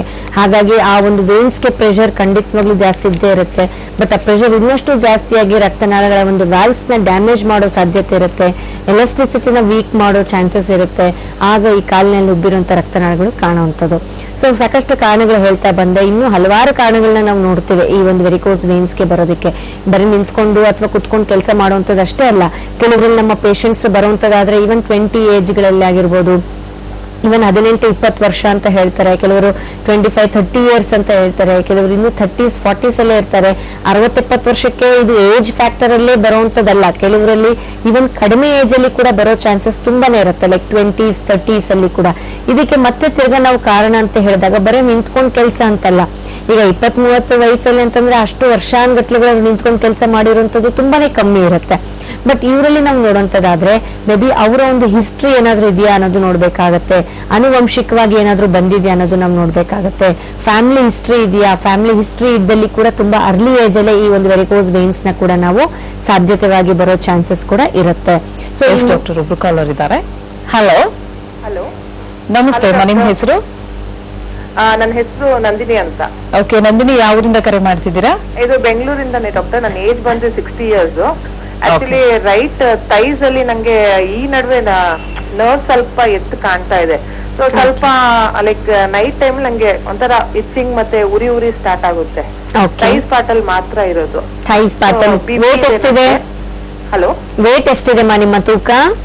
ವೇಟ್ ಬಂದು 75 kg. ಏಜ್ ಎಷ್ಟಿದೆ? Age 60 years. ಎಷ್ಟುಮಾ? 60. 60 ವರ್ಷನಾ? ಹೌದೌದು, 60 ವರ್ಷ. ಓಕೆ. ಸೊ ಈಗ 60 ವರ್ಷ ತೊಡೆ ಭಾಗದಲ್ಲಿ ಕಾಣ್ತಾ ಇದೆ ಅಂಡ್ ವೇಟ್ 75 ಇದ್ದೀರಾ ಅಂತಂದ್ರೆ ಬೇರೆ ಏನಾದ್ರೂ ಕಾಯಿಲೆಗಳಿದೆಯಾ? ಶುಗರ್, ಇಲ್ಲ ಇಲ್ಲ, ನನಗೇನು ಇಲ್ಲ. ಓಕೆ. ಸೊ ಬೇರೆ ಎಲ್ಲ ಆರೋಗ್ಯದಲ್ಲಿ ಏನು ಸಮಸ್ಯೆ ಇಲ್ಲ, ಇದೊಂದೇ ಸಮಸ್ಯೆ ನಿಮ್ಗೆ ಕಂಡು ಬರ್ತಾ ಇದೆ. ಏನಮ್ಮ? ಬಿಪಿ ಇದೆ. ಬಿಪಿ ಒಂದಿದೆ. ಓಕೆ ಮಾ. ಸೊ ಯೂಶಲಿ ನಾವೇನ್ ಹೇಳ್ತೀವಿ ಅಂದ್ರೆ ಈಗ ಏಜ್ ಆಗ್ತಾ ಸಾಕಷ್ಟು ಹೆಲ್ತ್ ಇಶ್ಯೂಸ್ ಪುರುಷರಲ್ಲಾಗಿರ್ಬಹುದು ಮಹಿಳೆಯರಲ್ಲಾಗಿರ್ಬಹುದು ಕಂಡು ಬರುವಂತ ಚಾನ್ಸಸ್ ಜಾಸ್ತಿನೇ ಇರುತ್ತೆ. ಅಂತದ್ರಲ್ಲಿ ಕೂಡ ಈಗ ಆಫ್ಟರ್ 60 ಇಯರ್ಸ್ ಅಂತ ನೋಡಿದಾಗ, ಅದರಲ್ಲೂ ಫೀಮೇಲ್ಸ್ ಅಲ್ಲಿ ನೋಡಿದಾಗ ನಾವು ಪರ್ಸೆಂಟೇಜ್ ಆಫ್ಟರ್ 50-60 ಜಾಸ್ತಿನೇ ಕಂಡು ಬರುವಂತದ್ದು. ಬಿಕಾಸ್ ಮೆನೋಪಾಸ್ ಫ್ಯಾಕ್ಟರ್ ಅಂತ ಏನ್ ಹೇಳ್ತೀವಿ ನಾವು, ಮುಟ್ಟು ನಿಂತಿರೋಂತ ಏನು ನಮ್ಮ ಹೆಣ್ಮಕ್ಳಲ್ಲಿ ಆಗುತ್ತೆ ಇದೊಂದು ಪ್ರೋಸೆಸ್, ಈ ಒಂದು ಹಾರ್ಮೋನ್ಸ್ ತುಂಬಾನೇ ಸಡನ್ ಫಾಲ್ ಆಗ್ತಾ ಹೋಗುತ್ತೆ ಬಾಡಿಯಲ್ಲಿ. ಇದರಿಂದ ನಮ್ಮ ವೇನ್ಸ್ ಗೆ ಎಫೆಕ್ಟ್ ಆಗೋ ಚಾನ್ಸಸ್ ಇರುತ್ತೆ. ಆ ಒಂದು ವೇನ್ಸ್ ನ ಎಲಾಸ್ಟಿಸಿಟಿನ ವೀಕ್ ಮಾಡೋ ಚಾನ್ಸಸ್ ಇರುತ್ತೆ. ಹಾರ್ಮೋನ್ಸ್ ಕೂಡ ತುಂಬಾನೇ ಇಂಪಾರ್ಟೆಂಟ್ ರೋಲ್ ಪ್ಲೇ ಮಾಡುತ್ತೆ ನಮ್ಮ ಬಾಡಿಯಲ್ಲಿ. ಹಾಗಾಗಿ ಮುಟ್ಟು ನಿಂತ ಮೇಲೆ ಹೆಣ್ಮಕ್ಳಲ್ಲಿ ಮೆನೋಪಾಸ್ ಏಜ್ ಗ್ರೂಪ್ ಅಲ್ಲಿ ಹೆಚ್ಚಾಗಿ ಪ್ರಮಾಣದಲ್ಲಿ ಕಂಡು ಬರುವಂತದ್ದು. ಅದರಲ್ಲಿ ಕೂಡ ನಿಮ್ಮ ಏಜ್ ಫ್ಯಾಕ್ಟರ್ ಆಫ್ಟರ್ 60 ಈಗ ಆಗಿದೆ ಅಂತಿದ್ದೀರಾ, ಇದರಿಂದ ಕೂಡ ಒಂದು ಕಾರಣ ಆಗಿ ಏಜ್ ಫ್ಯಾಕ್ಟರ್ ಇಂದ ಕೂಡ ಕಾಣ್ತಾ ಇದೆ. ಸೊ ಅರ್ಲಿ ಚೇಂಜಸ್ ಎಲ್ಲ ನಿಮ್ಗೆ ಗೊತ್ತಾಗ್ತಿದೆ, ಸ್ವಲ್ಪ ಉರಿ ಆಗ್ತಾ ಇದೆ ಅಥವಾ ತೊಡೆ ಭಾಗದಲ್ಲಿ ನಮಗೆ ಕಾಣಿಸ್ಕೊಳ್ತಿದೆ, ಲೈಕ್ ಪೇನ್ ಆಗ್ತಿದೆ ಅಂದಾಗ ಡೆಫಿನೆಟ್ಲಿ ಈ ಸ್ಟೇಜಸ್ ಅಲ್ಲಿ ನೀವು ತಡೆಗಟ್ಕೊಂಡ್ರೆ ಮತ್ತಷ್ಟು ಏಜ್ ಆಗ್ತಾ ಪ್ರಾಬ್ಲಮ್ ಮತ್ತಷ್ಟು ಬೆಳೆಯೋದನ್ನ ಖಂಡಿತವಾಗ್ಲೂ ನಾವು ಔಷಧಿಯಲ್ಲಿ ಅವಾಯ್ಡ್ ಮಾಡ್ಬೇಕು. ಖಂಡಿತ ತೋರಿಸ್ಕೊಳ್ಳೋದು, ಯಾಕಂದ್ರೆ ಈಗ ಸಿಂಟಮ್ಸ್ ಕೂಡ ನಿಮ್ಗೆ ಕಂಡು ಬರ್ತಾ ಇದೆ ಅಂತ ನೀವು ಹೇಳ್ತಾ ಇದ್ದೀರಾ. ಸೊ ಆದಷ್ಟು ಏಜ್ ಫ್ಯಾಕ್ಟರ್ ಕೂಡ ಆಗ್ತಾ ಇದೆ ಅನ್ನೋದ್ರಿಂದ ಸೊ ರಿಸ್ಕ್ ತಗೊಳ್ಳೋದು ಯಾವತ್ತೂ ಬೇಕಾಗೋದಿಲ್ಲಮ್ಮ. ಔಷಧಿ ಇದ್ದಾಗ ನಾವು ಅರ್ಲಿ ಪ್ರಿಕಾಷನ್ಸ್ ತಗೊಳ್ಳೋಂಥದ್ದು, ಕೆಲವು ಲೈಫ್ ಸ್ಟೈಲ್ ಕೂಡ ತಿಳಿಸ್ಕೊಡ್ತೀವಿ, ತೊಂದರೆ ಇಲ್ಲ. ನಿಮ್ಮ ಏಜ್ ತಕ್ಕಾಗೆ ಯಾವ್ದು ಮಾಡಬಹುದು ಅನ್ನೋದು ನೋಡ್ಕೊಂಡು ತಿಳಿಸ್ಕೊಡ್ಬೇಕಾಗತ್ತೆ. ಎಲ್ಲರಿಗೂ ಒಂದೇ ತರ ನಾವು ಹೇಳಕ್ ಆಗೋದಿಲ್ಲ. ಅವರವರ ದೇಹದ ಕೆಪಾಸಿಟಿ, ಅವರವರ ದೇಹ ತೂಕ ಕೂಡ ಸ್ವಲ್ಪ ಜಾಸ್ತಿ ಇದೆ, ಅದಷ್ಟು ವೇಟ್ ನ ಕೂಡ ಕಡಿಮೆ ಮಾಡ್ಕೊಂಡಲ್ಲಿ ಇನ್ನಷ್ಟು ನಿಮ್ಗೆ ಒಳ್ಳೇದಾಗತ್ತೆ ಟ್ರೀಟ್ಮೆಂಟ್ ಜೊತೆಗೆ. ಇದನ್ನೆಲ್ಲ ನೀವು ಮೇಂಟೈನ್ ಮಾಡ್ಕೊಂಡ್ರೆ ಖಂಡಿತವಾಗ್ಲೂ ನಮ್ಮ ವೈದ್ಯಶಾಲೆಯಲ್ಲಿ ನಿಮ್ಗೆ ಒಳ್ಳೆ ರಿಸಲ್ಟ್ಸ್ ಖಂಡಿತಮ್ಮ. ಓಕೆ ಮಾ, ಕರೆ ಮಾಡಿದ್ದಕ್ಕಾಗಿ ಧನ್ಯವಾದಗಳು. ಹೆಚ್ಚಿನ ಮಾಹಿತಿ ಬೇಕಂದಲ್ಲಿ ಟಿವಿ ಸ್ಕ್ರೀನ್ ಮೇಲೆ ಇರುವಂತಹ ನಂಬರ್ಗೆ ಕರೆ ಮಾಡಿ ಅಪಾಯಿಂಟ್ಮೆಂಟ್ ಕಾಲ್ ನ ಫಿಕ್ಸ್ ಮಾಡಿಕೊಂಡು ಡಾಕ್ಟರ್ನ ಒಂದ್ಸಲಿ ನೇರವಾಗಿ ಭೇಟಿ ಆದ್ರೆ ನಿಮ್ಮೆಲ್ಲಾ ಸಮಸ್ಯೆಗಳಿಗೆ ಪರಿಹಾರ ಮಾರ್ಗಗಳನ್ನ ಡಾಕ್ಟರ್ ತಿಳಿಸ್ತಾರೆ ಅಂತ ಹೇಳ್ತಾ ಇನ್ನೊಬ್ರು ಕಾಲರ್ ಇದ್ದಾರೆ. ಹಲೋ ನಮಸ್ತೆ ನಮಸ್ತೆ ಸರ್, ನಿಮ್ ಹೆಸರು? ಮೇಡಮ್ ಚೆನ್ನರಾಜ್ ಅಂತ ಮೇಡಮ್. ಓಕೆ ಸರ್, ಯಾವ ಊರಿಂದ ಕರೆ ಮಾಡ್ತಿದ್ದೀರಾ? ಮೇಡಮ್ ಬೆಂಗಳೂರು ಮಂಗಳೂರಿಂದ ಮೇಡಮ್. ಓಕೆ, ಏನ್ ಪ್ರಶ್ನೆ ಇದೆ ಸರ್, ಕೇಳಿ. ಮೇಡಮ್ ಈಗ ವರಿಕೋಸ್ ಅಂತ ಏನು ಹೇಳಿದ್ರಲ್ಲ ಮೇಡಮ್ ಈಗ. ಹೌದು. ಅದು ನನಗೆ ಇಲ್ಲಿ ಒಂದು ಹೊರಗಡೆ ಬರ್ತದೆ ಮೇಡಮ್. ಎಲ್ಲಿ ಆಗ್ತಾ ಇದೆ ನಿಮ್ಗೆ? ಮೇಡಮ್ ತಲೆ ತಲೆ ಬರುತ್ತಲ್ಲ, ತಲೆ ನೋವು ಬಂದ್ರೆ ಒಂದ್ ಸೈಡ್ ಅಲ್ಲಿ ಬರುತ್ತಲ್ಲ, ತಲೆ ಸೈಡ್ ಭಾಗದಲ್ಲ, ಕಿವಿ ಮೇಲ್ಗಡೆನ? ಮೇಲೆ ತಲೆ ಭಾಗದಲ್ಲಿ. ಓಕೆ, ಅಲ್ಲಿ ಆಗಿದೆ ಮೇಡಮ್. ತಲೆ ನೋವು ಜಾಸ್ತಿ ಇದೆ. ಓಕೆ, ಇನ್ನೇನ್ ಸಮಸ್ಯೆ ಆಗ್ತಿದೆ ತಲೆನೋವು ಜೊತೆ ನಿಮ್ಗೆ? ಆದ್ರೆ ತಲೆ ನೋವು ಮತ್ತೆ ಕಾಲುಗಳು ಅದಕ್ಕೆ ಇದೆ ಮೇಡಮ್. ತೋರಿಸ್ತಾ ಇದ್ದೀರಲ್ಲ. ಓಕೆ, ಹಾ, ಇನ್ನು ಸ್ವಲ್ಪ ಸ್ಪಷ್ಟವಾಗಿ ನಿಮ್ಮ ಸಮಸ್ಯೆನ ತಿಳಿಸ್ಕೊಡಿ ಅಲ್ವಾ, ಯಾಕಂದ್ರೆ ಸ್ವಲ್ಪ ನಿಮ್ದು ಕ್ಲಾರಿಟಿ ಸಿಗ್ತಾ ಇಲ್ಲ ನೀವು ಹೇಳ್ತಿರೋ ಸಮಸ್ಯೆ. ಇದನ್ನು ಹೇಳಿದ್ರಲ್ಲ, ಇದು ವೈರ್ಕೋಸು. ಅದು ನನಗೆ ಇಲ್ಲಿ ತಲೆ ಇದೆ, ಒಂದು ಕಾಲಲ್ಲಿ ಇದೆ. ಓಕೆ, ನಿಮ್ ಏಜ್ ಎಷ್ಟಿದೆ? ನಿಮ್ಮ ವಯಸ್ಸು ಎಷ್ಟಿದೆ? ಮೇಡಮ್ ನಂದು 68 ವಯಸ್ಸು ಮೇಡಮ್. ಓಕೆ, ಯಾಕಂದ್ರೆ ಈಗ ಕಾಲಿನಲ್ಲಿ ವೆರಿಕೋಸ್ ವೇನ್ ಸಮಸ್ಯೆ ಕಾಣಿಸ್ಕೊಳ್ತಿದೆ ಅಂತಿದ್ರೆ, ಜೊತೆಗೆ ತಲೆಯಲ್ಲಿ ನಿಮ್ಗೆ ಪೇನ್ ಅಥವಾ ನರ ಉಬ್ಬಿದಂಗೆ ಏನಾದ್ರು ತಲೆ ಭಾಗದಲ್ಲಿ? ಕಣ್ಣಿನ ಮೇಲೆ ನರ ಉಬ್ಬಿದೆ, ತಲೆ ನೋವು ಸಿಕ್ಕಾಪಟ್ಟು ಇದೆ. ಹೌದು, ಯಾಕಂದ್ರೆ ಏನಾದ್ರು ವಾಸ್ಕ್ಯುಲರ್ ಪ್ರಾಬ್ಲಮ್ ಇಂದ ಹೆಡ್ ಏಕ್ ಬರ್ತಾ ಇದೆಯಾ, ರಕ್ತ ಚಲನೆ? ಹೌದು ಮೇಡಮ್, ಸಿಕ್ಕಾಪಟ್ಟು ತಲೆ ನೋವು ಬರ್ತಾ ಇದೆ ಮೇಡಮ್.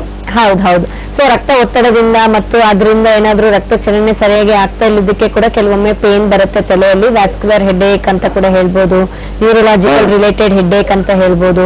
ಸಾಕಷ್ಟು ರೀತಿಯಾದಂತಹ ತಲೆನೋವುಗಳಿದೆ, ಒಂದೇ ಕಾರಣಕ್ಕೆ ಬರೋದಿಲ್ಲ. ಕೆಲವೊಮ್ಮೆ ತಲೆನೋವುಗಳು ಕೂಡ ಸಾಕಷ್ಟು ಕಾರಣಗಳಿವೆ. ರಕ್ತ ಹೋಗ್ತಾ ಇಲ್ಲ ಮೇಡಮ್, ಕಣ್ಣಿನ ಮೇಲೆ ಸ್ವಲ್ಪ ಎಡಗಡೆ. ಓಕೆ, ಹೌದು, ಗೊತ್ತಾಯ್ತು. ನೀವೊಮ್ಮೆ ಏನ್ ಮಾಡಿ, ಈಗ ತಲೆನೋವು ನಿಮ್ಗೆ ಪದೇ ಪದೇ ಬರ್ತಾ ಇದೆ, ಜಾಸ್ತಿ ಆಗ್ತಾ ಇದೆ, ಮತ್ತು ತಿರ್ಗಾ ಕಾಲಲ್ಲಿ ಕೂಡ ಇದೇ ರೀತಿ ಉಬ್ಬಿರುವಂತ ರಕ್ತನಾಳ ಕಾಣ್ತಾ ಇದೆ ಅಂದ್ರೆ ಡೆಫಿನೆಟ್ಲಿ ಅದಕ್ಕೆ ಚಿಕಿತ್ಸೆ ಇರುತ್ತೆ. ಈಗ 68 ವಯಸ್ಸು ಅಂತ ಹೇಳ್ತಾ ಇದ್ದೀರಾ, ನಮ್ಮಲ್ಲಿ ಯಾವುದೇ ರೀತಿ ಅಡ್ಡ ಪರಿಣಾಮ ಕೂಡ ಇರೋದಿಲ್ಲ ಹೋಮಿಯೋಪತಿ ಔಷಧಿಯಲ್ಲಿ.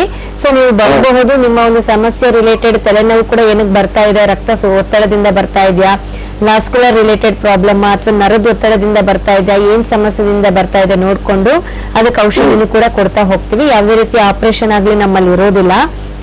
ಸೊ ಯಾವ ಕಾರಣಕ್ಕೆ ಅನ್ನೋದು ತಿಳ್ಕೊಂಡು ಅದಕ್ಕೆ ತಕ್ಕ ಔಷಧಿನ ಕೊಡ್ತೀವಿ, ಬಂದು ಭೇಟಿ ಆಗ್ಬಹುದು.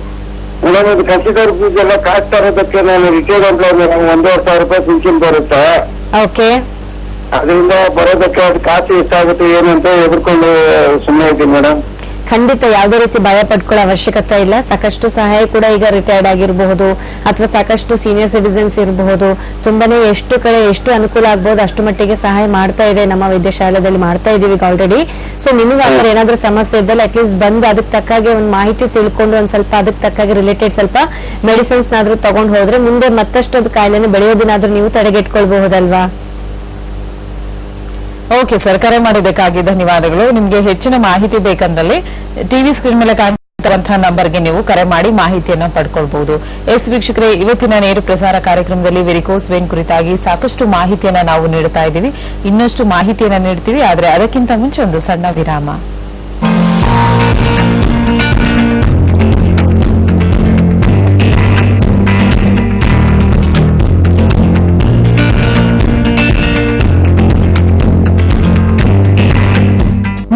ಎಲ್ಲಾ ದೀರ್ಘಕಾಲದ ಆರೋಗ್ಯ ಸಮಸ್ಯೆಗಳಿಗೆ ಯಾವುದೇ ಅಡ್ಡ ಪರಿಣಾಮಗಳಿಲ್ಲದೆ ಶಾಶ್ವತ ಪರಿಹಾರಕ್ಕಾಗಿ ನಮ್ಮ homeopathy.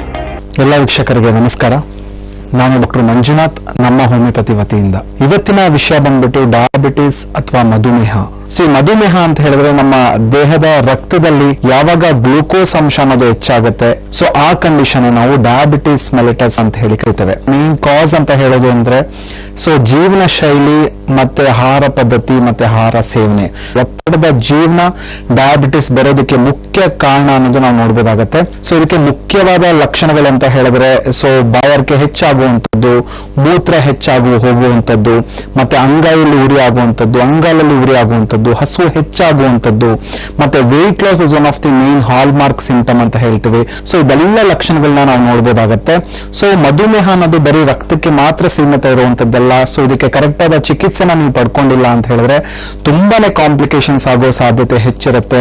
ಕಣ್ಗಳ ಮಂಜಾಗುವಂಥದ್ದು, retinopathy, nephropathy, ಕಿಡ್ನಿಯ related issues ಬರುವಂತಹ ಸಮಸ್ಯೆಗಳು ಬರುತ್ತೆ. ಹೋಮಿಯೋಪತಿಕಲಿ ಮಧುಮೇಹಕ್ಕೆ ನಾವು ಕೊಡ್ತಾ ಇರುವಂತದ್ದು ಅಡ್ವಾನ್ಸ್ಡ್ ಜೆನೆಟಿಕ್ ಕಾನ್ಸ್ಟಿಟ್ಯೂಷನ್ ಮೆಡಿಸಿನ್ ಅಂತ ಹೇಳ್ತೀವಿ.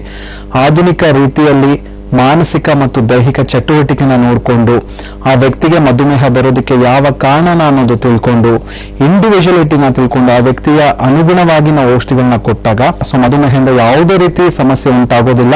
ಸೊ ಹೋಮಿಯೋಪತಿಕಲಿ ಯಾವುದೇ ರೀತಿ ಅಡ್ಡ ಪರಿಣಾಮಗಳು ಇಲ್ದಿರೋ ಟ್ಯಾಬ್ಲೆಟ್ಸ್ ಗಳಿರುತ್ತೆ. ಇದೊಂದೇ ರೋಗ ಅಲ್ಲ, ನಮ್ಮ ಹೋಮಿಯೋಪತಿಯಲ್ಲಿ ಎಲ್ಲ ದೀರ್ಘದ ಆರೋಗ್ಯ ಸಮಸ್ಯೆಗಳಿಗೆ ಯಾವುದೇ ಅಡ್ಡ ಪರಿಣಾಮಗಳಿಲ್ಲದೆ ಶಾಶ್ವತ ಪರಿಹಾರ ಕೊಡೋದಕ್ಕೆ ನಮ್ಮ ಹೋಮಿಯೋಪತಿಯ ನುರಿತ ವೈದ್ಯ ಇರ್ತಾರೆ.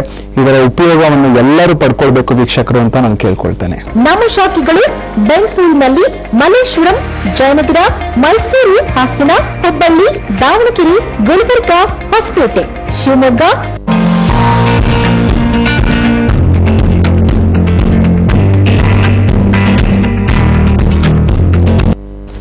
ವಿರಾಮದ ನಂತರ ಮತ್ತೊಮ್ಮೆ ಆರೋಗ್ಯವೇ ಭಾಗ್ಯ ನೇರ ಪ್ರಸಾರ ಕಾರ್ಯಕ್ರಮಕ್ಕೆ ಎಲ್ಲರಿಗೂ ಪ್ರೀತಿಯ ಸ್ವಾಗತ. ಎಸ್ ವೀಕ್ಷಕರೇ, ಇವತ್ತಿನ ನೇರ ಪ್ರಸಾರ ಕಾರ್ಯಕ್ರಮದಲ್ಲಿ ವೆರಿಕೋಸ್ ವೇನ್ ಕುರಿತಾಗಿ ಸಾಕಷ್ಟು ಮಾಹಿತಿಯನ್ನು ನೀಡ್ತಾ ಇದ್ದೀವಿ. ವೆರಿಕೋಸ್ ವೇನ್ಸ್ ಅಂದ್ರೆ ಏನು, ಯಾವೆಲ್ಲ ಕಾರಣಗಳಿಂದ ಈ ಒಂದು ಸಮಸ್ಯೆ ನಮ್ಮ ದೇಹಕ್ಕೆ ಬಂದು ಸೇರ್ಕೊಳ್ಳುತ್ತೆ, ಹಾಗೆ ನಮ್ಮ ದೇಹದ ಯಾವ ಭಾಗಗಳಲ್ಲಿ ಹೆಚ್ಚಾಗಿ ಈ ಒಂದು ಸಮಸ್ಯೆನ ನೋಡಬಹುದು, ಇದ್ರ ಬಗ್ಗೆ ಮಾಹಿತಿಯನ್ನ ನೀಡ್ತಾ ಇದ್ವಿ. ಇನ್ನು ಮತ್ತೆ ಇನ್ನೇನು ಕಾರಣಗಳಿಂದ ಈ ರೀತಿಯಾದಂತಹ ಸಮಸ್ಯೆನ ನಾವು ಇತ್ತೀಚಿನ ದಿನಗಳಲ್ಲಿ ಹೆಚ್ಚಾಗಿ ಅನುಭವಿಸ್ತಾ ಇದ್ದೀವಿ, ಇದಕ್ಕೆ ಮೇನ್ ರೀಸನ್ ಏನಿದೆ, ಇದ್ರ ಬಗ್ಗೆ ಮಾಹಿತಿಯನ್ನ ಮಾರ್ಗದರ್ಶನವನ್ನ ನೀಡ್ತೀವಿ.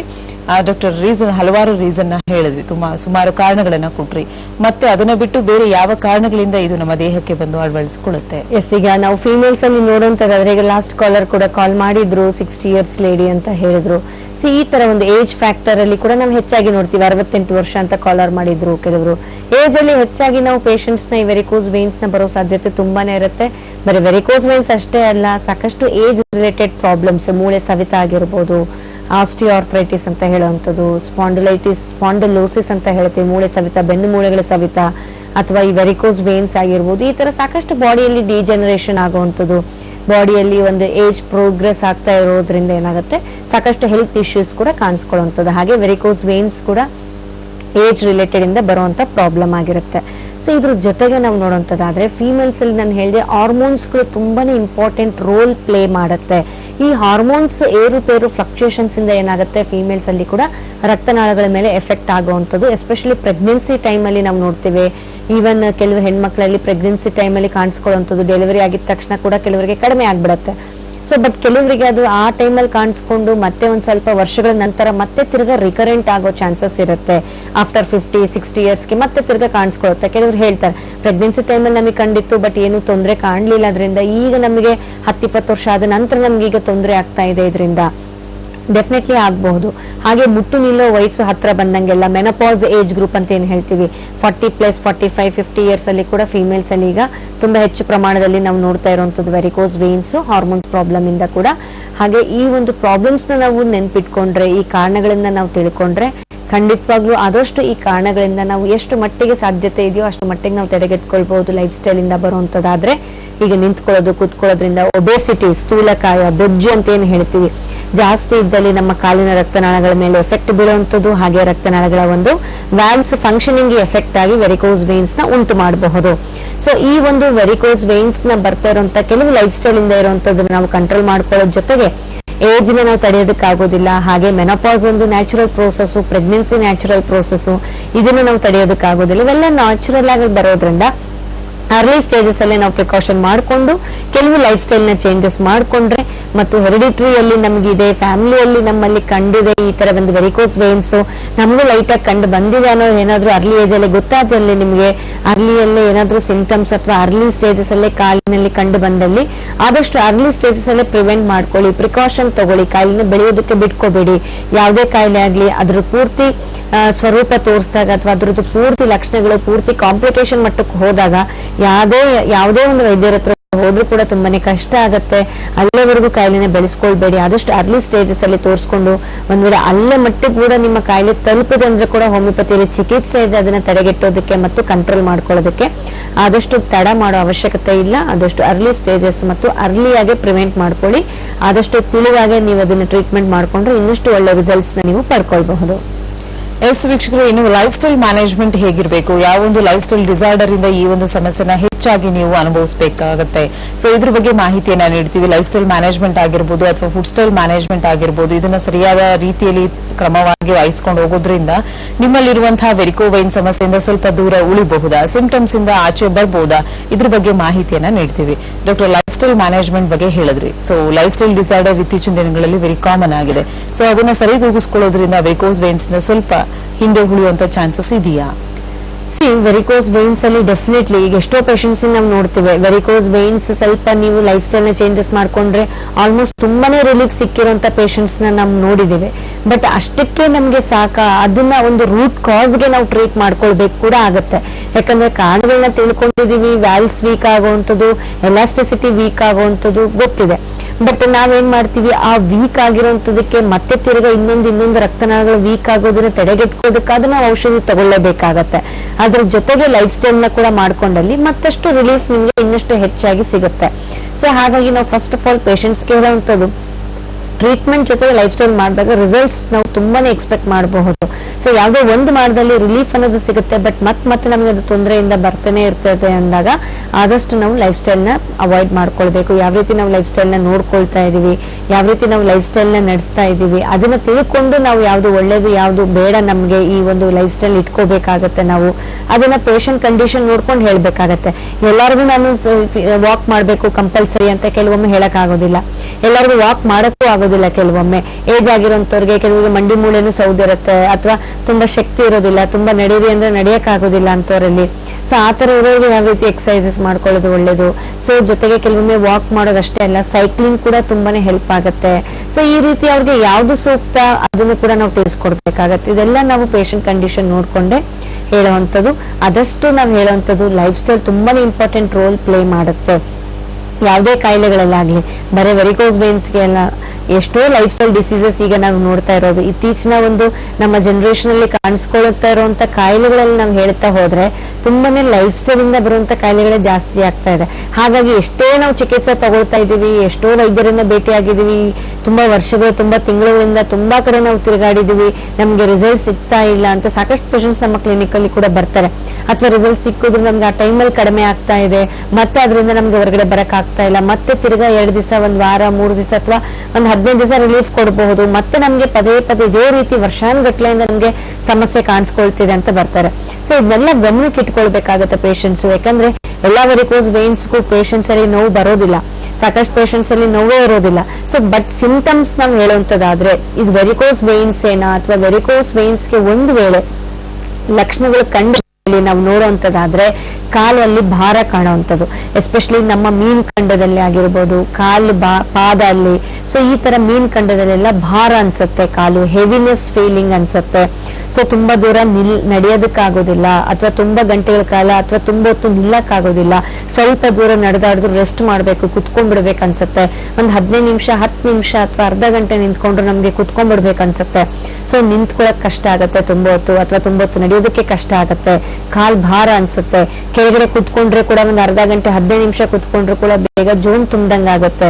ಈ ತರ ಒಂದು ಸಿಂಪ್ಟಮ್ಸ್ ಏನಾದ್ರು ಫೀಲ್ ಆಗ್ತಾ ಇದೆ, ಅಥವಾ ಕಾಲಿನಲ್ಲಿ ಪಾದ ಆಂಕಲ್ ಹತ್ರ ಸ್ವೆಲ್ಲಿಂಗ್ ಕಾಣುವಂಥದ್ದು, ಊತ ಕಾಣುವಂಥದ್ದು, ಎಸ್ಪೆಷಲಿ ಪಾದ ಹತ್ರ ಸ್ವೆಲ್ಲಿಂಗ್ ಯಾವಾಗ ಕಾಣಿಸ್ತಾ ಇದೆ, ಈಗ 1 ಅವರ್ ನಿಂತ್ಕೊಂಡ್ಬಿಟ್ರೆ, ಅಥವಾ ಜರ್ನಿ ಏನಾದ್ರು ಮಾಡ್ಬಿಟ್ರೆ, ಅಥವಾ ಕಂಟಿನ್ಯೂಸ್ಲಿ ಏನಾದ್ರು ಕುತ್ಕೊಂಡ್ಬಿಟ್ರೆ ನಮ್ಗೆ ಪಾದ ಹತ್ರ ಸ್ವೆಲ್ಲಿಂಗ್ ಕಾಣಿಸ್ಕೊಳ್ಳುತ್ತೆ, ಊದ್ಕೊಳ್ಳುತ್ತೆ. ಕೆಲವೊಮ್ಮೆ ನಾವು ಅದನ್ನ ಸ್ವೆಲ್ಲಿಂಗ್ ನ ಪ್ರೆಸ್ ಮಾಡಿ, ಆ ಊತನ ನಾವು ಪ್ರೆಸ್ ಮಾಡಿ ಒಂದು ಫ್ಯೂ ಸೆಕೆಂಡ್ಸ್ ಇಟ್ಟು ನೋಡಿದಾಗ ಹಳ್ಳ ಬೀಳುವಂತ ಚಾನ್ಸಸ್ ಕೂಡ ಇರುತ್ತೆ ಕೆಲವರಿಗೆ. Because of improper blood circulation ಇಂದ ಏನಾಗುತ್ತೆ, ಎಷ್ಟೋ ಪೇಷಂಟ್ಸ್ಗೆ ಕಾಲಲ್ಲಿ ಊತ ಕೂಡ ಕಾಣಿಸ್ಕೊಳ್ಳುತ್ತೆ. ಸೊ ಪಿಟ್ಟಿಂಗ್ ಇಡಿಮಾ ಅಂತ ಕೂಡ ನಾವು ಹೇಳ್ಬೋದು. ಸೊ ಪೇನ್ ಬರುವಂತದ್ದು, ಕೆಲವರಿಗೆ ತುಂಬಾನೇ ಪೇನ್ ಬರುವಂತದ್ದು ಕಾಲಲ್ಲಿ. ಸೊ ಹಿಡ್ಕೊಂಡ್ಬಿಡುತ್ತೆ ಕೆಲವೊಮ್ಮೆ, ಎಸ್ಪೆಷಲಿ ನೈಟ್ ಟೈಮ್ಸ್ ಅಲ್ಲಿ ನಾವು ಮಲ್ಕೊಂಡಾಗ ಕಾಲ್ ಹಾಗೆ ಬಿಡುತ್ತೆ ಮೇಡಮ್. ನಮ್ಗೆ ಇವನ್ ಮೂವ್ಮೆಂಟ್ಸ್ ಮಾಡಕ್ಕೂ ಆಗೋದಿಲ್ಲ, ನಮ್ಗೆ ಒಂದ್ ಸ್ವಲ್ಪ ಕೂಡ ಕಾಲ್ ಆಡ್ಸೋದಕ್ಕಾಗೋದಿಲ್ಲ, ಸಡನ್ ಆಗಿ ಅವಾಗ ಹೆಜ್ಜೆ ಎತ್ತಿಡಕ್ಕೂ ಆಗೋದಿಲ್ಲ, ಅಷ್ಟು ಮಟ್ಟಿಗೆ ಹಿಡ್ಕೊಂಡ್ಬಿಡುತ್ತೆ ಕಾಲ್ ಅಂತ ಕೂಡ ಹೇಳ್ತಾರೆ. ಈ ತರ ಸಿಂಪ್ಟಮ್ಸ್ ಏನಾದ್ರು ಕಂಡು ಬರ್ತಾ ಇದೆಯಾ ಅನ್ನೋದು ನಾವು ನೋಡ್ಕೊಳ್ಬೇಕಾಗತ್ತೆ. ಹಾಗೆ ಇನ್ನು ಕೆಲವರಿಗೆ ನೋಡುವಂತದ್ದಾದ್ರೆ ಸ್ಕಿನ್ ಲೆವೆಲ್ ಅಲ್ಲಿ ಕಪ್ಪಾಗುವಂಥದ್ದು. ಈಗ ಎಸ್ಪೆಷಲಿ ಪಾದ ಹತ್ರ ನಾವು ಏನ್ ಹೇಳ್ತೀವಿ, ಕೆಲವರಿಗೆ ಸ್ಕಿನ್ ಕಲರ್ ಚೇಂಜಸ್ ಆಗುವಂಥದ್ದು, ಕಪ್ಪಾಗುವಂಥದ್ದು, ಕಪ್ಪು ಮಚ್ಚೆಗಳು ಕಂಡು ಬರುವಂಥದ್ದು. ಈ ತರ ಒಂದು ಸ್ಕಿನ್ ಲೆವೆಲ್ ಅಲ್ಲಿ ಯಾವಾಗ ನಮ್ಮಲ್ಲಿ ಪಾದ ಹತ್ರ, ಕಾಲ ಹತ್ರ ಕಪ್ಪಾಗ್ತಾ ಇದೆ, ಅಥವಾ ಡಿಸ್ಕಲರೇಷನ್ ಆಗ್ತಾ ಇದೆ ಅಂದಾಗ ನಾವು ಆದಷ್ಟು, because of improper blood circulation ಸರಿಯಾಗಿ ಆಗ್ತಾ ಇಲ್ಲದಕ್ಕೆ, ಅದು ಒಂದು ಕೆಟ್ಟ ರಕ್ತ ಕಾಲಲ್ಲೇ ಉಳ್ಕೊಂಡು ಅದೇನಾಗುತ್ತೆ ಇನ್ಫೆಕ್ಟ್ ಮಾಡಕ್ಕೆ ಸ್ಟಾರ್ಟ್ ಆಗತ್ತೆ. ಆ ಇನ್ಫೆಕ್ಟ್ ಮಾಡ್ತಾ ಹೋಗ್ಬೋದು, ಹಾಗೆ ಕಪ್ಪಾಗ್ತಾ ಹೋಗ್ಬೋದು. ಅಲ್ಲಿ ಒಂದು ರಕ್ತ ಚಲನೆ ಕರೆಕ್ಟ್ ಆಗಿ ಆಗ್ತಾ ಇಲ್ಲದಕ್ಕೆ ಆ ಒಂದು ಪಾದ ಹತ್ರ ಕೂಡ ಅಥವಾ ಸರ್ಕ್ಯುಲೇಷನ್ ಆಗ್ತಾ ಇಲ್ದಂಗೆ ಕಾಲು ಸ್ಕಿನ್ ಕಪ್ ಆಗ್ತಾ ಹೋಗ್ಬೋದು. ಸಾಕಷ್ಟು ಜನ ವೈದ್ಯರ ಹತ್ರ ತೋರಿಸ್ಕೊಂಡಿರ್ತಾರೆ, ಕಪ್ಪಾಗ್ತಾ ಇದೆ ಅಥವಾ ಎಕ್ಸಿಮಾ ಅಂತ ಹೇಳ್ತೀವಿ, ಕಡ್ತ ಆಗ್ತಾ ಇದೆ, ನವೆ ಆಗ್ತಾ ಇದೆ. ಸೊ ಇದಕ್ಕೆ ನಾವು ಮುಲಾಮ್ಗಳು ಅಥವಾ ಕ್ರೀಮ್ಗಳು ಸಾಕಷ್ಟು ಔಷಧಿಗಳು ಮಾಡಿದೀವಿ, ಬಟ್ ಸ್ಟಿಲ್ ನಮ್ಗೆ ಸ್ವಲ್ಪ ಕಡ್ತ ಇಚ್ಚಿಂಗ್ ಕಡಿಮೆ ಆಗ್ತಾ ಇದೆ, ಬಟ್ ಕಪ್ ಮತ್ತೆ ರಿಪೀಟ್ ಆಗ್ತಾನೆ ಇದೆ ಅಂತ ಹೇಳ್ತಾರೆ. ಸೊ ಸಾಕಷ್ಟು ವೈದ್ಯರನ್ನ ಕೂಡ ಭೇಟಿ ಆಗಿರ್ತಾರೆ, ಮತ್ತೆ ಅದು ರಿಕರೆಂಟ್ ಆಗ್ತಾ ಇರುತ್ತೆ. ಸೊ ಇದು ಸ್ಕಿನ್ ನಲ್ಲಿ ಕಂಡು ಬಂದ್ರೂ ಕೂಡ ಇದು ಸ್ಕಿನ್ ಪ್ರಾಬ್ಲಮ್ ಅಂತ ನಾವು ಹೇಳಕ್ ಆಗೋದಿಲ್ಲ. ಇದಕ್ಕೆ ಮೇನ್ ಕಾರಣ ಬಂದ್ಬಿಟ್ಟು ಸರ್ಕ್ಯುಲೇಷನ್ ಸರಿಯಾಗಿ ಆಗ್ತಾ ಇಲ್ಲ ಅನ್ನೋದಕ್ಕೆ ಈ ಒಂದು ಸ್ಕಿನ್ ಕಪ್ಪಾಗುವಂಥದ್ದು ವೆರಿಕೋಸ್ ಎಕ್ಸಿಮಾ ಅಂತ ನಾವು ಕರಿಬಹುದು. ಇದನ್ನ ವೆರಿಕೋಸ್ ಎಕ್ಸಿಮಾ ಅಥವಾ ಸ್ಟೇಸಿಸ್ ಡರ್ಮಟೈಟಿಸ್ ಅಂತ ನಾವು ಹೇಳ್ತೀವಿ. ಇದರಿಂದ ಸ್ಕಿನ್ ನಲ್ಲಿ ಕಪ್ಪಾಗೋದು, ನವೆ ಆಗೋದು, ಎಕ್ಸಿಮಾ ಉಳ್ಕಡ್ಡಿ ತರ ಆಗುವಂಥದ್ದು, ಡ್ರೈ ಆಗೋದು, ಇಚಿಂಗ್ ಆಗೋದು, ಇದೆಲ್ಲ ನಾವು ಸಿಂಪ್ಟಮ್ಸ್ ನ ಕೂಡ ನೋಡ್ತೇವೆ. ಸೊ ಇದನ್ನ ನಾವು ವೆರಿಕೋಸ್ ಎಕ್ಸಿಮಾ ಸ್ಟೇಜಸ್ ಅಲ್ಲಿ ಕೂಡ ನೋಡ್ತೀವಿ. ಹಾಗೆ ವೆರಿಕೋಸ್ ಅಲ್ಸರ್ ಸಾಕಷ್ಟು ಪೇಷಂಟ್ಸ್ ನೋಡ್ಕೊಂಡಿರ್ಬೋದು, ಅವ್ರ ಕಾಲಿಗೆ ಸ್ವಲ್ಪ ಹುಣ್ಣಾದ್ರೂ ಮಾಯೋದಿಲ್ಲ. ಎಷ್ಟೋ ಪೇಷಂಟ್ಸ್ ಅಲ್ಲಿ ವೆರಿಕೋಸ್ ವೇನ್ಸ್ ರಿಲೇಟೆಡ್ ಇದ್ದು ತುಂಬಾ ದೀರ್ಘಕಾಲದಿಂದ ಇದ್ದು ಈ ಒಂದೇನೋ ಏಟ್ ಆಯ್ತು, ಏನೋ ತಗಲ್ತು ಅಥವಾ ಒಂದ್ ಸಣ್ಣ ಪಿಂಪಲ್ ತರ ಆಯ್ತು, ಅದೇನೋ ನಾವು ಕೆರೆದಾಗ ಅದು ಓಪನ್ ಅಪ್ ಆಯ್ತು ಅಥವಾ ಅದು ಹಾಗಿರೋದು ಹಾಗೆ ಅದು ಜಾಸ್ತಿ ಆಗ್ತಾ ನಮ್ಗೆ ಹುಣ್ಣಾಯ್ತು, ತಿಂಗಳುಗಳು ವರ್ಷಗಳಾದ್ರೆ ನಮ್ಗೆ ಮಾಯ್ತಾ ಇಲ್ಲ ಅದು ಹುಣ್ಣು ಅಂದಾಗ ಆದಷ್ಟು ಇದು ವೆರಿಕೋಸ್ ವೇನ್ಸ್ ರಿಲೇಟೆಡ್ ಅಲ್ಸರ್ ಆಗಿರುವಂತ ಚಾನ್ಸಸ್ ಇರುತ್ತೆ. ಅದು ತುಂಬಾ ವರ್ಷಗಳು ಕೂಡ ಕೆಲವರಿಗೆ ಒಣಗೋದಿಲ್ಲ ಗಾಯ, ಅಥವಾ ಸ್ವಲ್ಪ ಮೆಡಿಕೇಶನ್ಸ್ ಅದಕ್ಕೆ ಸ್ವಲ್ಪ ಹೈಜಿನಿಕ್ ಮೇಂಟೈನ್ ಮಾಡಿ ಡ್ರೆಸ್ಸಿಂಗ್ ಎಲ್ಲ ಮಾಡ್ಕೊಂಡ್ರೆ ಸ್ವಲ್ಪ ರಿಲೀಫ್ ಆಗುತ್ತೆ. ಮತ್ತೆ ಒಂದ್ ಸ್ವಲ್ಪ ತಿಂಗಳು ಅಥವಾ ದಿವಸಗಳು ಬಿಟ್ರೆ ಮತ್ತೆ ತಿರ್ಗಾ ಅದು ಓಪನ್ ಅಪ್ ಆಗುತ್ತೆ, ಮತ್ತೆ ತಿರ್ಗಾ ಜಾಸ್ತಿ ಆಗುತ್ತೆ ಅಥವಾ ಇನ್ನೊಂದ್ ಕಡೆ ಹುಟ್ಟುತ್ತೆ. ಈ ತರ ನಾವು ನೋಡ್ತಾನೆ ಇರ್ತೀವಿ. ಸೊ ವೆರಿಕೋಸ್ ಅಲ್ಸರ್ ಸ್ಟೇಜ್ ವರೆಗೂ ಬರೋದಕ್ಕೆ ಬಿಡಬಾರ್ದು, ಯಾಕಂದ್ರೆ ಓಪನ್ ಅಪ್ ಆಗ್ತಾ ಇದ್ರೆ ಅದು ಮತ್ತಷ್ಟು ಹೀಲ್ ಆಗ್ತಾ ಇಲ್ಲ ಅಂದ್ರೆ ಇನ್ಫೆಕ್ಷನ್ ಮತ್ತಷ್ಟು ಒಳಗಡೆ ಹೋಗೋ ಚಾನ್ಸಸ್ ಇರುತ್ತೆ. ಸೊ ಹಾಗಾಗಿ ಆ ಅಲ್ಸರ್ ಕೂಡ ಸ್ಪ್ರೆಡ್ ಆಗೋ ಚಾನ್ಸಸ್ ಇರುತ್ತೆ, ಜಾಸ್ತಿ ಆಗ್ತಾ ಹೋಗುವಂತದನ್ನ ಕೂಡ ನಾವು ನೋಡ್ತಾ ಇದೀವಿ ಪೇಷಂಟ್ಸ್ ಅಲ್ಲಿ ಆಲ್ರೆಡಿ ನಮ್ಮ ಕ್ಲಿನಿಕ್ ಅಲ್ಲಿ. ಸೊ ಆ ತರ ಮಟ್ಟಕ್ಕೆ ಹೋಗೋವರೆಗೂ ಪೇಷಂಟ್ಸ್ ಕಾಯೋದ್ರಲ್ಲಿ ಖಂಡಿತವಾಗ್ಲೂ ಉಪಯೋಗ ಇಲ್ಲ. ಸೊ ಇದನ್ನ ಆದಷ್ಟು ಅರ್ಲಿಯಲ್ಲೇ ಈ ತರ ಒಂದು ಸ್ಟೇಜಸ್ ಅಲ್ಲಿ ಇದ್ದಾಗಲೇ ನೀವು ಇನ್ನಷ್ಟು ತಡ ಮಾಡ್ಕೊಳ್ದಲೆ ಆದಷ್ಟು ಅದಕ್ಕೆ ಔಷಧಿನ ತಗೊಂಡು ಚಿಕಿತ್ಸೆ ತಗೊಂಡು ಮತ್ತೆ ಅದಕ್ಕೆ ಯಾವ ನಮ್ಮಲ್ಲಿ ಸಹಾಯ ಮಾಡಬಹುದು ಔಷಧಿಯಲ್ಲಿ ಎಲ್ಲಾನು ಮಾಹಿತಿ ತಿಳಿಸ್ಕೊಡ್ತಾ ಹೋಗ್ತೀವಿ. ಜೊತೆಗೆ ಟ್ರೀಟ್ಮೆಂಟ್ ಅನ್ನೋದು ಕೂಡ ಅವರಲ್ಲಿ ಸಿಗ್ತಾ ಹೋಗುತ್ತೆ. ಓಕೆ ವೀಕ್ಷಕರೇ, ಇವತ್ತಿನ ನೇರ ಪ್ರಸಾರ ಕಾರ್ಯಕ್ರಮದಲ್ಲಿ ವೆರಿಕೋಸ್ ವೇನ್ ಕುರಿತಾಗಿ ಮಾಹಿತಿಯನ್ನು ಡಾಕ್ಟರ್ ನಿಮಗೆ ನೀಡ್ತಾ ಬರ್ತಾ ಇದ್ದಾರೆ. ಇದು ನೇರ ಪ್ರಸಾರ ಕಾರ್ಯಕ್ರಮ ಆಗಿರೋದ್ರಿಂದ ನೀವು ಕೂಡ ಕರೆ ಮಾಡಬಹುದು. ಟಿವಿ ಸ್ಕ್ರೀನ್ ಮೇಲೆ ಕಾಣ್ತಾ ಇರುವಂತಹ ನಂಬರ್ಗೆ ಕರೆ ಮಾಡಿ ಹೆಚ್ಚಿನ ಮಾಹಿತಿಯನ್ನ ಪಡ್ಕೊಳ್ಬಹುದು. ಹಾಗೆ ಡಾಕ್ಟರ್ ಜೊತೆ ನೇರವಾಗಿ ಮಾತಾಡಿ ವೆರಿಕೋಸ್ ವೇನ್ಗೆ ಸಂಬಂಧಪಟ್ಟಂತಹ ಯಾವುದೇ ರೀತಿಯಾದಂತಹ ಕ್ವೇರೀಸ್ ಇರಬಹುದು, ಕ್ವೆಶನ್ಸ್ ಇರಬಹುದು, ಡೌಟ್ಸ್ ಇರಬಹುದು, ನಿಮ್ಮಲ್ಲಿದ್ರೆ ನೀವು ಕೂಡ ಕ್ಲಿಯರ್ ಮಾಡಬಹುದು ಅಂತ ಹೇಳ್ತಾ ಇದ್ದೀವಿ. ಹಾಗೆ ನಮ್ಮ ವೈದ್ಯಶಾಲಾ ಇದು ಬ್ಯಾಂಗ್ಳೂರಿನಲ್ಲಿ 2 ಬ್ರಾಂಚ್ ಇದೆ, ಜಯನಗರ ಮತ್ತು ಮಲ್ಲೇಶ್ವರಂ ಅಲ್ಲಿ. ಬೆಂಗಳೂರು ಬಿಟ್ಟು ಆಚೆ ಇರುವಂತಹವರಿಗೆ ಆಲ್ ಓವರ್ ಕರ್ನಾಟಕದಲ್ಲಿ ಹಲವಾರು ಬ್ರಾಂಚಸ್ ಇದೆ. ಇದ್ರ ಬಗ್ಗೆ ಮಾಹಿತಿ ಬೇಕಂದಲ್ಲೂ ಕೂಡ ಅದೇ ನಂಬರ್ಗೆ ನೀವು ಕರೆ ಮಾಡಿ ಹೆಚ್ಚಿನ ಮಾಹಿತಿಯನ್ನು ನೀವು ಪಡ್ಕೊಳ್ಬಹುದು ಅಂತ ಹೇಳ್ತಾ ಇದ್ದೀವಿ. ಇನ್ನು ಈ ವೆರಿಕೋಸ್ ವೇನ್ಸ್ ಯಾಕೆ ಬರುತ್ತೆ, ಯಾವೆಲ್ಲ ಕಾರಣಗಳಿಂದ ಈ ಒಂದು ಸಮಸ್ಯೆನ ಅನುಭವಿಸಬೇಕಾಗತ್ತೆ, ಇದ್ರ ಬಗ್ಗೆ ಮಾಹಿತಿಯನ್ನ ನೀಡಿದ್ದಾಯ್ತು. ಇನ್ನು ಲೈಫ್ ಸ್ಟೈಲ್ ಡಿಸಾರ್ಡರ್ ಅಂದ್ರೆ ಏನು, ಯಾವ ರೀತಿಯಾದಂತಹ ಒಂದು ಮ್ಯಾನೇಜ್ಮೆಂಟ್ ನ ನೀವು ಮಾಡಬೇಕಾಗತ್ತೆ. ಇನ್ನು ಫುಡ್ ಸ್ಟೈಲ್ ಅಂದ್ರೆ ಹೇಗಿರಬೇಕು, ವೆರಿಕೋಸ್ ವೇನ್ಸ್ ಬಂದಿರುವಂತಹ ಪೇಷಂಟ್ಸ್ ಅಲ್ಲಿ ಪಥ್ಯಗಳನ್ನ ಏನಾದ್ರೂ ಅನುಸರಿಸಕ್ಕೆ ಡಾಕ್ಟರ್ ಸಜೆಸ್ಟ್ ಮಾಡ್ತಾರ, ಯಾವ ರೀತಿಯಾದಂತಹ ಪಥ್ಯಗಳನ್ನ ಅನುಸರಿಸಬೇಕಾಗತ್ತೆ, ಇದ್ರ ಬಗ್ಗೆ ಮಾಹಿತಿಯನ್ನ ನೀಡ್ತೀವಿ. ಡಾಕ್ಟರ್, ಪಥ್ಯಗಳನ್ನ ಏನಾದ್ರೂ ಹೇಳ್ತೀರಾ ನೀವು ಟ್ರೀಟ್ಮೆಂಟ್ ಸಮಯದಲ್ಲಿ? ಆ ತರ ಯಾವುದೇ ರೀತಿ ನಾವು ಫುಡ್ ರಿಸ್ಟ್ರಿಕ್ಷನ್ಸ್ ಮಾಡಲೇಬೇಕು ಅಂತ ಏನಿರೋದಿಲ್ಲ ವೆರಿಕೋಸ್ ವೇನ್ಸ್ಗೆ. ಬಟ್ ಲೈಫ್ ಸ್ಟೈಲ್ ಇಂದಾಗ ಫಿಸಿಕಲ್ ಸ್ವಲ್ಪ ಇಟ್ಕೊಳ್ಳೋದು ತುಂಬಾನೇ ಉತ್ತಮ. ಯಾಕಂದ್ರೆ ನಾವು ತುಂಬಾ ಗಂಟೆಗಳ ಕಾಲ ಕುತ್ಕೊಳ್ಳುವಂಥದ್ದು ಒಳ್ಳೇದಲ್ಲ, ಅಥವಾ ತುಂಬಾ ಗಂಟೆಗಳ ಕಾಲ ನಿಂತ್ಕೊಳ್ಳುವಂಥದ್ದು ಒಳ್ಳೇದಲ್ಲ.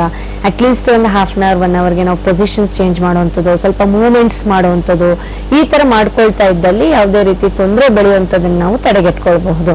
ಹಾಗೆ ಇದಕ್ಕೆ ನಾವು ಮೇನ್ ಹೇಳುವಂತದ್ದಾದ್ರೆ ವಾಕಿಂಗ್ ಮಾಡ್ಬೇಕಾಗತ್ತೆ ಪೇಷಂಟ್ಸ್. ತುಂಬಾನೇ ಒಳ್ಳೇದು ವಾಕಿಂಗ್, ಪ್ರತಿಯೊಂದು ಕಾಯಿಲೆಗೂ ಒಳ್ಳೇದೆ ಅಂತ ಗೊತ್ತಿದೆ. ಬಟ್ ಎಷ್ಟೋ ಟೈಮ್ ನಾವೇನ್ ಮಾಡ್ತೀವಿ, ನೆಗ್ಲಿಜೆನ್ಸ್ ಮಾಡ್ತೀವಿ. ಯಾವಾಗ ಒಂದ್ ದಿವಸ ಮಾಡಿದ್ರೆ ಒಂದ್ 2-3 ದಿವಸ ಮಾಡೋದಿಲ್ಲ. ಈ ತರ ಇಂಪ್ರಾಪರ್ ಇಂದ ಏನಾಗುತ್ತೆ, ಮತ್ತಷ್ಟು ಕಾಯಿಲೆ ಎಷ್ಟು ನಾವು ಪೇಷಂಟ್ಸ್ಗೆ ಇಂಪ್ರಾಪರ್ ಮಾಡ್ಕೊಳ್ತಿರೋದ್ರಿಂದ ಕಾಯಿಲೆ ಮತ್ತಷ್ಟು ಸ್ಪ್ರೆಡ್ ಆಗ್ತಾನೆ ಹೋಗುತ್ತೆ. ಸೊ ಬೆಟರ್ ನಾವು ಸ್ಟ್ರಿಕ್ಟ್ ಆಗಿ ಸ್ವಲ್ಪ ಲೈಫ್ ಸ್ಟೈಲ್ ನ ಚೇಂಜ್ ಮಾಡ್ಕೊಳ್ಳೋದು ಒಳ್ಳೇದು. ವಾಕ್ ಮಾಡುವಂಥದ್ದು ಪ್ರತಿನಿತ್ಯ. ಹಾಗೆ ತುಂಬಾ ಗಂಟೆಗಳ ಕಾಲ ನಾನು ಹೇಳೋ ತರ ಕುತ್ಕೊಳ್ಳೋದು ಅವಾಯ್ಡ್ ಮಾಡೋದು, ಅಥವಾ ನಿಂತ್ಕೊಳ್ಳೋದು ಒಂದೇ ಟೈಮ್ ಅಲ್ಲಿ ಅವಾಯ್ಡ್ ಮಾಡಿ ಅಟ್ಲೀಸ್ಟ್ ಹಾಫ್ ಅನ್ ಅವರ್ 1 ಅವರ್ಗೆ ನೀವು ಪೊಸಿಷನ್ಸ್ ಚೇಂಜ್ ಮಾಡ್ಕೊಳ್ಳೋದು ಒಂದು ಒಳ್ಳೇದು. ಮತ್ತು ನಾವು ಹೇಳುವಂತದ್ದಾದ್ರೆ ಸ್ಟಾಕಿಂಗ್ಸ್ ಅಂತ ಹೇಳ್ತೀವಿ, ಅಂದ್ರೆ ಎಲಾಸ್ಟಿಕ್ ಕಂಪ್ರೆಷನ್ ಸ್ಟಾಕಿಂಗ್ಸ್ ಅಂತ ಕರಿತೀವಿ. ಈ ಎಲಾಸ್ಟಿಕ್ ಕಂಪ್ರೆಷನ್ ಸ್ಟಾಕಿಂಗ್ಸ್ ಅನ್ನೋದು ನಮ್ಮ ಕಾಲಿಗೆ ನಾವು ಯಾವಾಗ ವೇರ್ ಮಾಡ್ತೀವಿ, ಈ ಎಲಾಸ್ಟಿಕ್ ಇರೋದ್ರಿಂದ ಅದಕ್ಕೆ ಅದೇನ್ ಮಾಡುತ್ತೆ, ಕಂಪ್ರೆಸ್ ಮಾಡಿ ನಿಮ್ಮ ವೇನ್ಸ್ ನ ಆ ಒಂದು ಪ್ರೆಷರ್ ಇಂದ ತಡೆದು ಆ ಸ್ವೆಲ್ಲಿಂಗ್ ನ ತಡೆದಿರುತ್ತೆ ಅದು. ಸೊ ಬಟ್ ಅದನ್ನ ತೆಗೆದ ತಕ್ಷಣ ಮತ್ತೆ ಸ್ವೆಲ್ಲಿಂಗ್ ಆಗುವಂತ ಚಾನ್ಸಸ್ ಇದ್ದೇ ಇರುತ್ತೆ. ಬಟ್ ಇದೆಲ್ಲ ನಾವೇನ್ ಹೇಳ್ತೀವಿ ಲೈಫ್ ಸ್ಟೈಲ್, ಆ ಮಟ್ಟಕ್ಕೆ ಅದು ಒಂದು ಕಂಟ್ರೋಲ್ ಆಗಿ ಇಡುವಂಥದ್ದು. ಸೊ ಸ್ಟಾಕಿಂಗ್ಸ್ ಹಾಕಿದ ತಕ್ಷಣಕ್ಕೆ ನಮ್ ಕಾಯಿಲೆ ಹೊರಟೋಗುತ್ತೆ ಅಂತ ಹೇಳಕ್ ಆಗೋದಿಲ್ಲ. ಬಟ್ ಡೆಫಿನೆಟ್ಲಿ ಕಂಪ್ರೆಸ್ ಮಾಡಿ ಆ ಒಂದು ಸಮಸ್ಯೆನ ಅಲ್ಲಿನೇ ಅದು ತಡೆ ಹಿಡಿಯುವಂತ ಶಕ್ತಿನೂ ಇರುತ್ತೆ. ಸೊ ಆದಷ್ಟು ಅದನ್ನು ಕೂಡ ವೇರ್ ಮಾಡೋದು ಉತ್ತಮ. ಬಟ್ ಯಾವ ಕಂಡೀಷನ್ ಅಲ್ಲಿ ಜೊತೆಗೆ ಯಾವ ಒಂದು ಪೇಷಂಟ್ಸ್ಗೆ ಒಳ್ಳೆಯದು ಅನ್ನೋದು ಕೂಡ ತಿಳ್ಕೋಬೇಕಾಗತ್ತೆ ಪೇಷಂಟ್ಸ್. ಸೊ ಹಾಗಾಗಿ ಈ ಒಂದು ಎಲಾಸ್ಟಿಕ್ ಕಾಂಪ್ರೆಷನ್ ಸ್ಟಾಕಿಂಗ್ಸ್ ಕೂಡ ವೇರ್ ಮಾಡುವಂಥದ್ದು. ಮತ್ತು ನಾವು ನೋಡುವಂಥದ್ದಾದ್ರೆ ಮಲಗಬೇಕಾದಾಗ ಪೇಷಂಟ್ಸ್ ಕಾಲು ಎತ್ತರದಲ್ಲಿ ಒಂದೆಡೆ ಕಾಲೆಡೆಯಲ್ಲಿ ದಿಂಬಿಟ್ಕೊಂಡ್ಬಿಟ್ಟು ಕಾಲು ಒಂದ್ ಸ್ವಲ್ಪ ಹೈಟ್ ಅಲ್ಲಿ ಇಟ್ಕೊಂಡು ಮಲ್ಕೊಳ್ಳುವಂಥದ್ದು ಒಳ್ಳೇದು. ಲೆಗ್ ಎಂಡ್ ಸೈಡ್ ಎಲಿವೇಟ್ ಮಾಡುವಂಥದ್ದು ಇದನ್ನ ನಾವು ಎಸ್ಪೆಷಲಿ ಪೇಷಂಟ್ಸ್ಗೆ ರೆಕಮೆಂಡ್ ತುಂಬಾನೇ ಮಾಡ್ಬೇಕಾಗತ್ತೆ. ಈ ಸರ್ಕ್ಯುಲೇಷನ್ ಆಗ್ತಾ ಇಲ್ಲ ಅನ್ನೋರಿಗೆ ಏನ್ ಮಾಡ್ತೀವಿ, ಮಲಗಬೇಕಾದಾಗ ಕಾಲೆಡೆಯಲ್ಲಿ ಒಂದು ಪಿಲ್ಲ ಇಟ್ಕೊಂಡ್ಬಿಟ್ಟು ಕಾಲು ಎತ್ತರದಲ್ಲಿ ಇಟ್ಕೊಂಡು ಮಲಗುವಂಥದ್ದು, ಈ ತರ ಮಾಡೋದು ಕೂಡ ತುಂಬಾನೇ ಒಳ್ಳೇದು ಲೈಫ್ ಸ್ಟೈಲು. ಸೊ ಇದನ್ನ ಸ್ವಲ್ಪ ಗಮನಕ್ಕೆ ಮೇಂಟೈನ್ ಮಾಡ್ಕೊಳ್ಳಿ. ವೇಟ್ ಇದ್ದಲ್ಲಿ ವೇಟ್ ನ ಕಂಟ್ರೋಲ್ ಮಾಡುವಂಥದ್ದು ಇದನ್ನೆಲ್ಲ ಪೇಷಂಟ್ಸ್ ಗಮನಕ್ಕೆ ಇಟ್ಕೊಂಡ್ರೆ ತುಂಬಾನೇ ಒಳ್ಳೇದು. ಎಸ್ ಡಾಕ್ಟರ್, ಒಂದು ಬ್ರೇಕ್ ತಗೊಳ್ಳೋಣ ಈಗ. ಎಸ್ ವೀಕ್ಷಕರೇ, ಈಗ ಕಾರ್ಯಕ್ರಮದಲ್ಲಿ ಪುಟ್ಟದೊಂದು ವಿರಾಮದ ನಂತರ ಕಾರ್ಯಕ್ರಮವನ್ನು ಮುಂದುವರಿಸ್ತೀವಿ.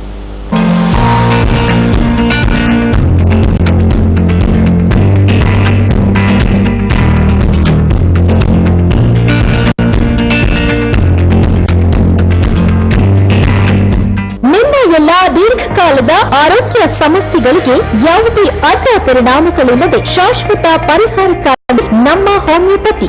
ನಮಸ್ಕಾರ ವೀಕ್ಷಕರೇ, ನಾನು ಡಾಕ್ಟರ್ ಪ್ರಶಾಂತ್, ನಮ್ಮ ಹೋಮಿಯೋಪತಿ ವತಿಯಿಂದ. ಸೊ ಇವತ್ತು ವಿಷಯ ಅನ್ನೋದು ಬಂದ್ಬಿಟ್ಟು ಅಲರ್ಜಿ ಮತ್ತು ಅಸ್ತಮಾ. ಫಸ್ಟ್ ಅಲರ್ಜಿ ಅಂದ್ಕೊಳ್ಳೇನೆ, ಅದರಲ್ಲೂ ನಮ್ಮ ಕ್ಲಿನಿಕ್ ಅಲ್ಲಿ ವಿಸಿಟ್ ಆದಾಗ ಸೊ ಒಂದಿಷ್ಟು ಜನ ಡಸ್ಟ್ ಇಂದ ನನಗೆ ಅಲರ್ಜಿ ಆಗ್ತಾ ಇದೆ. ಇನ್ನೂ ಸ್ವಲ್ಪ ಜನರಲ್ಲಿ ಕೇಳೋದಾಗಿದ್ರೆ ಈ ಒಂದು ಕೋಲ್ಡ್ ವೆದರ್ ಆಗಿರ್ಬೋದು ಅಥವಾ ಕೋಲ್ಡ್ ಪದಾರ್ಥಗಳ ಮೂಲಕ ಕೂಡ ಈ ಅಲರ್ಜಿ ಅನ್ನೋದು ಕಾಣಿಸ್ತಾ ಇರೋದು ನೋಡ್ತಾ ಇದ್ದೀವಿ. ಅಲರ್ಜಿ ಬರೋದಕ್ಕೆ ಮೂಲ ಕಾರಣ ನಮ್ಮಲ್ಲಿರೋ ರೋಗ ನಿರೋಧಕ ಶಕ್ತಿ ಅನ್ನೋದು ಯಾವಾಗ ಕುಗ್ತಾ ಬರ್ತಾ ಇದೆ. ಸೊ ನಮ್ಮ ದೇಹಕ್ಕೆ ಯಾವಾಗ ಆ ಒಂದು ತಡ್ಕೊಳ್ಳೋ ಕೆಪಾಸಿಟಿ ಅನ್ನೋದು ಕಮ್ಮಿ ಆಗ್ತಾ ಹೋಗುತ್ತೆ, ಆ ಒಂದು ಕಂಡೀಷನ್ ಅಲ್ಲಿ ಈ ಅಲರ್ಜಿ ಅನ್ನೋದು ನೋಡ್ತಾ ಇದ್ದೀವಿ. ಸೊ ಅದರಲ್ಲಿ ಕಾಣಿಸುವಂತ ಒಂದಿಷ್ಟು ಲಕ್ಷಣಗಳನ್ನ ನೋಡೋದಾಗಿದ್ರೆ ಇನಿಷಿಯಲ್ ಪೀರಿಯಡ್ ಅಲ್ಲಿ ಈ ಒಂದು ಅಪ್ಪರ್ ರೆಸ್ಪಿರೇಟರಿ ಟ್ರ್ಯಾಕ್ ಸಿಂಪ್ಟಮ್ಸ್ ಗಳನ್ನ ಮಾತ್ರ ನೋಡ್ತಾ ಇರ್ತೀವಿ. ಅಂದ್ರೆ ರಿಪೀಟೆಡ್ ಆಗಿ ಸ್ವಲ್ಪ ಕೋಲ್ಡ್ ಆಗೋದು ಅಥವಾ ಡ್ರೈ ಕಫ್ ಬರ್ತಾ ಇದೆ, ಮುಂಜಾನೆ ಎದ್ಕೊಳ್ಳೇನೆ ಸೀನ್ಗಳು ಬರ್ತಾ ಇದೆ, ತಲೆ ತುಂಬಾ ಭಾರ ಅನಿಸ್ತಾ ಇದೆ, ಕಣ್ಣು ಕೆಂಪಗಾಗ್ತಾ ಇದೆ, ಕಣ್ಣಲ್ಲಿ ನವೆ ಬರ್ತಾ ಇದೆ, ಮೂಗು ಕಟ್ಕೊಳ್ತಾ ಇದೆ ಅಥವಾ ಮೂಗಿಂದ ನೀರ್ ಕಡಿತಾ ಇದೆ. ಅದೇ ಒಂದು ಅಲರ್ಜಿ ಯಾವಾಗ ನೆಗ್ಲೆಕ್ಟ್ ಮಾಡ್ತಾ ಇದ್ದೀವಿ, ಅಸ್ತಮಗೆ ಯಾವಾಗ ಕನ್ವರ್ಟ್ ಆಗ್ತಾ ಇದೆ. ಸೊ ಇದೇ ಒಂದು ಕಂಡೀಷನ್ ಅಲ್ಲಿ ಈ ಒಂದು ಡ್ರೈ ಕಫ್ ಅನ್ನೋದು ತುಂಬಾನೇ ಜಾಸ್ತಿ ಆಗ್ತಾ ಬರೋದು. ಅದ್ರ ಜೊತೆಗೆ ಈ ಒಂದು ಉಸಿರು ತಗೊಳ್ಳೋದ್ರಲ್ಲಿ ಸಮಸ್ಯೆ ಅಥವಾ ಉಬ್ಸ ಅಂತ ಹೇಳ್ತಾ ಬರ್ಬೋದು. ಅದ್ರ ಜೊತೆಗೆ ಎದೆ ತುಂಬಾ ಭಾರ ಆಗ್ತಾ ಇದೆ, ಈ ಒಂದು ವೀಸಿಂಗ್ ದಿನ ದಿನ ಜಾಸ್ತಿನೇ ಆಗ್ತಾ ಇದೆ, ಉಸಿರು ತಗೊಳಕ್ಕೆ ಆಗೋದಿಲ್ಲ. ಈ ತರ ಒಂದಿಷ್ಟು ಲಕ್ಷಣಗಳು ನೋಡ್ತಾ ಇರ್ತೀವಿ. ಈ ತರ ಸಮಸ್ಯೆಗಳಿದೆ ಅಂದಾಗ ಅದರಲ್ಲೂ ಈ ಒಂದು ಅಡ್ವಾನ್ಸ್ ಜೆನೆಟಿಕ್ ಕಾನ್ಸ್ಟಿಟ್ಯೂಷನಲ್ ಮೆಡಿಸಿನ್ಸ್ ಅಂತ ಏನ್ ಹೇಳ್ತೀವಿ, ಅಂದ್ರೆ ಇಂಡಿವಿಜುವಲ್ ಅವರ ದೇಹಕ್ಕೆ ಯಾವ ರೀತಿ ಈ ಒಂದು ಮೆಡಿಸಿನ್ಸ್ ಅನ್ನೋದು ಅನುಗುಣವಾಗುತ್ತೆ, ಅದ್ರ ಮೂಲಕ ನಾವು ಟ್ರೀಟ್ಮೆಂಟ್ ಅನ್ನೋದು ಪಡಿತಾ ಬಂದಲ್ಲಿ ಆ ಸಮಸ್ಯೆಯಿಂದ ಸಂಪೂರ್ಣ ಹೊರಬರಕ್ಕೂ ಹೆಲ್ಪ್ ಆಗ್ತಾ ಇರುತ್ತೆ. ನಮಸ್ಕಾರ. ನಮ್ಮ ಶಾಖೆಗಳು ಬೆಂಗಳೂರಿನಲ್ಲಿ ಮಲ್ಲೇಶ್ವರಂ, ಜಯನಗರ, ಮೈಸೂರು, ಹಾಸನ, ಹುಬ್ಬಳ್ಳಿ, ದಾವಣಗೆರೆ, ಗುಲ್ಬರ್ಗ, ಹೊಸಪೇಟೆ, ಶಿವಮೊಗ್ಗ.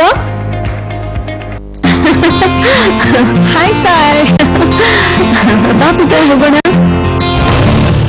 Thank you. ಮದುವೆ ಆಗಿ ಇಷ್ಟು ವರ್ಷ ಆಯ್ತು. ಎಲ್ಲ ಅಮ್ಮಂದ್ರಂತೆ ನಾನು ನನ್ನ ಮಗುವಿನ ಜೊತೆ ಆಟ ಆಡೋ ಕನಸಾಗಿ ಉಳಿದಿದೆ. ಕಂಗ್ರ್ಯಾಚುಲೇಷನ್ಸ್, ನೀವು ನಿಮ್ಮ ಮಗುವಿನ ಜೊತೆ ಆಟ ಆಡೋ ಕನಸು ನನಸಾಗಿದೆ. ಪರಿಪೂರ್ಣ ದಾಂಪತ್ಯದ ಕನಸು ಮಗು. ನಿಮ್ಮ ಕನಸಿಗೆ ನಿಮ್ಮ ಜೊತೆ ನಮ್ಮ ಹೋಮಿಯೋಪತಿ.